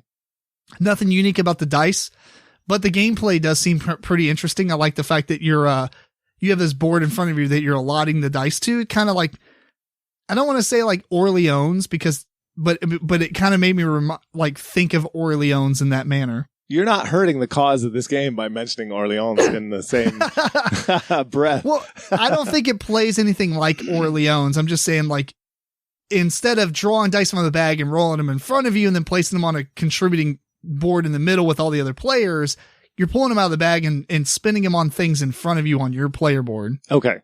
To then get things from the middle of the table, I guess. Yeah. Okay. Looks pretty cool. I'm interested. Right. Very cool. My number 4 is a game that I think you might have even played this one. If you haven't, then you were telling me about the video game that it's based on, that I still haven't played and I really need to. And it is Kitchen Rush. This is the expanded or enhanced edition, I think is what it's called, Kitchen Rush. And so, you are working cooperatively again with other players, and you have to do kitchen duty. You have to cook meals and wash dishes and, I don't know, clean tables and all the things you have to do in a kitchen to keep the kitchen running. And it's hectic. You play with, sand timers. I usually don't particularly like these kinds of games. The one that I do like is the Tale of Pirates, but this one, because of all the positive reviews and because of the similarity to the very well-reviewed video game, I'm going to give it a try. Kitchen Rush. Fair enough. Looks pretty cool. I don't know if it's loosely based. It's taken the idea from the game Overcooked. That's the game I was telling you about. Yeah. But I don't think this is it. Obviously it would have used Overcooked as the name if it was related. But I think it's trying. Yeah, it's trying. Yeah, for sure. The next game, actually, these last 3 games I'm super interested in. One of them is obvious. This one is Tortuga 2199, and this is by this is actually coming out by Gray Fox. It's a deck builder where you have all these giant tiles out in the middle that you're going to be moving around on, taking control of them, I guess. They have like inset, it's like dual layers of cardboard. So it has these numbers in it. And so as you go, you can take over. From my understanding, I didn't read all the rules, obviously, but if somebody takes it over, then you can come and take it over from them, but it raises the value. So it's harder for somebody to take it from you. Yeah. And each of the tiles is like that, but it's mostly a deck builder. The only thing I'm concerned about is that you could directly attack people. I'm assuming you have to be in the same space as them and things like that. Yeah. So, that way, if it's tactical and you can position yourself to defend yourself, that's cool. Right. So I'm going to have to see how that plays out. obviously, yes, it seems like you're going to attack somebody if you're trying to take over their spot. But when it comes to games like that, you can really have a couple of people fighting over something and the other people like going and taking over stuff. So we'll see how it plays out. But either way, though, it looks amazing. I like the artwork and I like the, I don't know. I just don't go after deck builders that often anymore, but this is one I'm super interested in. It seems like it has enough other than deck building going on. Right. Yeah. And you can like modify your ship and stuff. And I don't know if that's just cards that you add into your deck, if your deck is considered your ship or whatever, but I think you have some passive cards that stay out for that. Yeah, this one caught my eye as well. Ultimately, it made my short list. I didn't actually pick it, but yeah, definitely good shout. Cool. My number 3, and these are getting into the ones that I'm really interested in. Kitchen Rush was one that I'm interested in. Another one is one that I've already mentioned on this show, and it is The Adventures of Robin Hood. And his face. That's his face. And this is the game where it's Michael Menzel art, and you have these little cutouts in the board, these little tabs that you can take out and flip over, and they have numbers associated with a whole book, a hardbound book of story elements. And you move by placing your meeples out in a line, and that's how you get from point A to point B, where your final meeple ends up. So, yeah, that one, it seems like a really good, easy co-op situation. And there are in the book 2 entries for every number on the board, so that when you play through it the first time, you do it with choice number 1 for everything. The second time you play through with choice number 2 for everything. And then when you play through after that, it randomly selects between the 2. So you never know what you're going to get in terms of story exactly. And that's cool. That gives it some replayability. Right, yeah. For the most part, no one's going to play it again, but might as well have some replayability. Might as well. And if you do, you're probably playing it with another group of people, I would assume. There could be that too, yeah. My next game is probably my most anticipated game here, but I've talked about it so many times that I'm just putting it as number 2, just so I can have something fresh for the number 1 slot, and that is Bullet Heart by Level 99 Games. You know, that game is already out. You can get it. Yeah, it just came out like a week or so ago. Yeah. And it came out like a couple of days before we were originally going to record this episode. Oh, that's okay.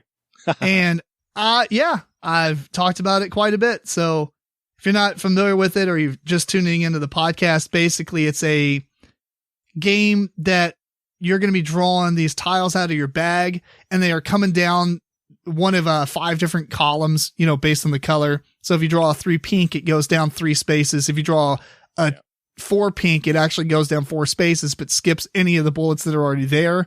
If it hits the bottom, you take damage. All the players are rushing to do this at the same time. And you're trying to, much like games like Tash Kalar, you have these pattern cards, right? When the bullets are in specific patterns, you can use your abilities to, like if you got a pattern of bullets in a T, you can destroy like 2 pieces that are next to it type of deal. So you're trying to line them up in these, press your luck to get them in these patterns, or use your abilities to manipulate where they're at and move them to different columns to then murder some of the tiles, so that you can put more coin or more of these bullets in the pass off or whatever it's called that you're going to give to the next player to put in their bag. Because anything that you destroy, it goes to them, and it's such a great game. Oh man, it is so great. And you have these 8 different characters that have different little, abilities and card abilities that you use. And you can play this game cooperatively, and each of these 8 could be your ultimate bad guy that you're going up against, which is brilliant as well. Yeah. If you want to see our full episode review of this one, it is on episode number 98. So sweet. Bullet Heart, in fact. Bullet Heart. Yeah. I talk about games that have strange entries on BGG. How are you going to type hard to find? If you type in Bullet, it at least comes up, but Bullet's not a game title that's, it's not like Dungeon Heart. You'd never find that. Or at least spell out the word heart. Don't just make it a symbol. How do you type a symbol? It is literally bullet with the symbol heart, like a actual icon of a heart. Yeah. Like they're using ASCII in their naming convention or something. I don't know. Great game. Terrible idea for a name. That's fair. All right. So my number 2, and this is one that I'm really interested in as well. It's a Kickstarter that I'm actually sad that I missed, and I'm looking to pick this one up. So if you're getting the Kickstarter and you want to sell it, this is a game by Gray Fox Games, and it's called For Science. This is a game where you are trying to put together molecules to save humanity for science. And you actually do this by putting cards out that tell you how you have to build. And then you take the pieces and you actually have to build it following the rules that you've established for yourself on the cards. But you're doing everything under time limit pressure. So you can't just take your time and make it easy on yourself. You're causing your own problems. Then you have to solve them and be clever about it. It's really cool. There's so much replayability and variability in the game. But unfortunately, I think that's if you get the Kickstarter version. So I'm not sure if the retail has that. So I'm really looking for getting the Kickstarter. I do have to say I've written 3 emails to Gray Fox Games and gotten no reply. That's not a good look, guys. Come on. You should at least answer people when they are trying to buy your game as to whether or not it's possible. And yeah, I don't know. I feel like that's just not very cool. You should have a customer service department for a reason. Even if the answer is no, you can't buy it. There's no way possible in hell. Just tell me that. Do you think it's only Kickstarter game, or just you talking about all the Kickstarter exclusive stuff? I'm talking about the Kickstarter exclusives and things like that. Because there is a bundle that is for sale. And my question is, hey, does that include the Kickstarter stuff? Oh, I just need a yes or no. And no, nothing. Crickets. Well, the good news is Gray Fox had a lot of the Champions of Midgard. What was the game called? Yeah, Champions of Midgard is theirs. Yeah. Yeah. They had the Kickstarter stuff at Gen Con shortly after the Kickstarter. So I ended up getting the Kickstarter box for the expansions and everything, like the big box. Yeah. So it seems like they maybe print extra Kickstarter stuff. So hopefully they have stuff. I'm hoping. I just wish they'd tell me. So do you have, I don't have any honorable mentions, by the way. Oh, yeah, I do. I do have one. Just because I didn't really consider it a top 10, so I didn't. But go ahead and do yours, and then we'll do the number ones. Okay, well, mine is quite simple. I've already mentioned it on this podcast, actually, and it's honorable mention because I have the game. I just got it. It is Destinies, and that is the game where you have these little tiles and your little miniatures that you move around on them, and there are other miniatures you put out on the tiles and other places of interest that you can visit. And when you do, you get a little bit of story and maybe a choice. Do you do A or B, or do you ask so-and-so about this thing? Because it's just like Chronicles of Crime. And the great thing is, in the future, we can make up our own stories with access to the scenario editor on the app. That's going to be brilliant. I cannot wait. And it's a fantasy realm that was originally modeled after Joan of Arc, Time of Legends. But then there was some rift there, and they had to actually change the name of the game. So it's no longer exactly that, but it's kind of that in terms of the fantasy aspect of it. And it's now just Destinies, and it's pretty cool. It's pretty cool. Very, very light role-playing game. I don't know how much staying power it'll have for me unless people make their own scenarios. Yeah, scenarios. But I'm definitely going to do that and contribute to that. So please release that. Let us do it. Destinies. Awesome. Well, cool. So my number one, even though these ain't in order, this is the game that, well, my number one was probably Bullet, honestly. This is really fun though. And it's a game I already own, but this is the second edition of it. Oh. So I'm going to complain a little bit about that, but it is Waste Knights second edition. Aha. The thing is, it might as well just be a different game because so much has changed.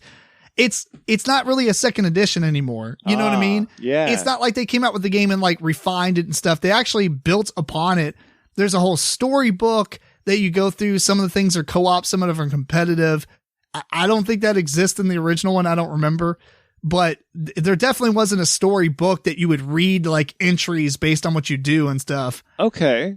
And it's a post-apocalyptic Mad Max style game. Yes. It sounds like a big upgrade, but it sounds like you have some problems with it as well. Well, no, I mean, I like the idea by it, but I don't like when somebody comes out with a second edition of the game, but essentially remakes the game into something different. Like the map is completely different. You know, a lot of the stuff is just kind of inspired by the first one, you know? So why don't you just call it Waste Nights and give it a title underneath of it? Make it Waste Nights 2. Yeah. Yeah, or something like that. I mean, 2's kind of cheesy, but you know, in essence of that, where you have another game that's called Waste Nights, but it's definitely like a sequel or something, or like it has a subtitle or whatever. Splendor, Marvel Edition. I don't know about that, but my point is, like, it's so much different than the original game that you could own both and they're like two different games. But since it does a lot of what the first one does, do you really need the first one? So it's up in the air. I don't know. It's a big question. If you do need the first one, then you're not done buying. You got to go hunt it down. Yeah. I'm interested in it. It seems like it's kind of expensive, but I mean, it's on Amazon for $200. Oh. I don't know if that's if that's because there's so much to it. Right. Well, who makes this game? Galacta. The second edition's on there, but it's Veteran of the Waste Kickstarter exclusive, which has like 3 expansions. All right. So maybe it's not that much normally. Well, you might want all the expansions, though. You don't know. Yeah. Either way, I own the first edition, so I'm not like dying to have the second edition, but it does have like all these really cool spiral bound storybooks and everything that comes with it. So, okay. Cool miniatures, too. Sounds, yeah. And the theme is nice. Actually, I didn't notice this, but the Kickstarter edition has a Game of Thrones chair, but it's made of guns. Good stuff. Good stuff. Good stuff. All right. I've got my number one is a game that is called Tori Tori. I'm going to check to make sure that's the entire name. I don't think it is. It is Tori Tori Endangered Species. And so you have these Tori Tori birds that live on a particular island, and the island has other flora and fauna on it. And there is a factory that has just been given a permit to start operation on this island. And you have to go there as environmental experts and determine the effects of this factory on all the different species. And your goal is to keep every species that is native to the island alive. As the game goes on, there'll be like some kind of legacy elements to it. You can sort of level up your players. You start off with just a few abilities, but there are sort of tech tracks that you can go up and get more abilities as the game goes on, which sounds really cool. And the way that all the animals and the plants interact with each other is by a set of rules that AI rules. But it's this massive puzzle for you to keep everything interacting in ways that don't lead to the demise of one of the native species. And there's invasive species as well that you have to sort of, keep under wraps or keep tamped down. So, I love the theme. The art is nice. The co-op seems fantastic. It seems like the kind of co-op that could lead itself to alpha player problem. There's nothing to stop that from happening. But if you're the kind of person who plays lots of co-ops and your group plays co-ops, you know how that goes. You don't let that happen. But this is one that I'm absolutely picking up as soon as I can find it, and I'm worried that it may be a bit difficult to locate. So, particularly in English, Tori Tori Endangered Species looks great. Cool. All right. Well, we're definitely over the amount of time I allotted for this episode, so we're gonna wrap this up. But anything else you want to part with? Or are you good? I think I'm good. I'm just enjoying life right now. I get to actually, relax and play some games. So we'll have some reviews coming up. Fair enough. If you used any of this episode to purchase some games, let us know. Send us an email at Gmail or at MeepleCore@gmail.com, because that would be cool. I hope we helped you decide some stuff. We're going to be buying some stuff. That's for sure. Well, we are for sure. Anyway, want to wrap this episode up. Thanks for tuning into episode 124 of the MeepleCore Gaming Podcast. This episode was recorded on May 17th, 2021. Please send us your questions and comments to meeplecore@gmail.com. Follow MeepleCore on Twitter, Facebook, Instagram. Check out video versions of the show on youtube.com/MeepleCore. And until next time, this is Tim Jennette, the Metal Meeple. George Breden. Keep on rocking and rolling dice.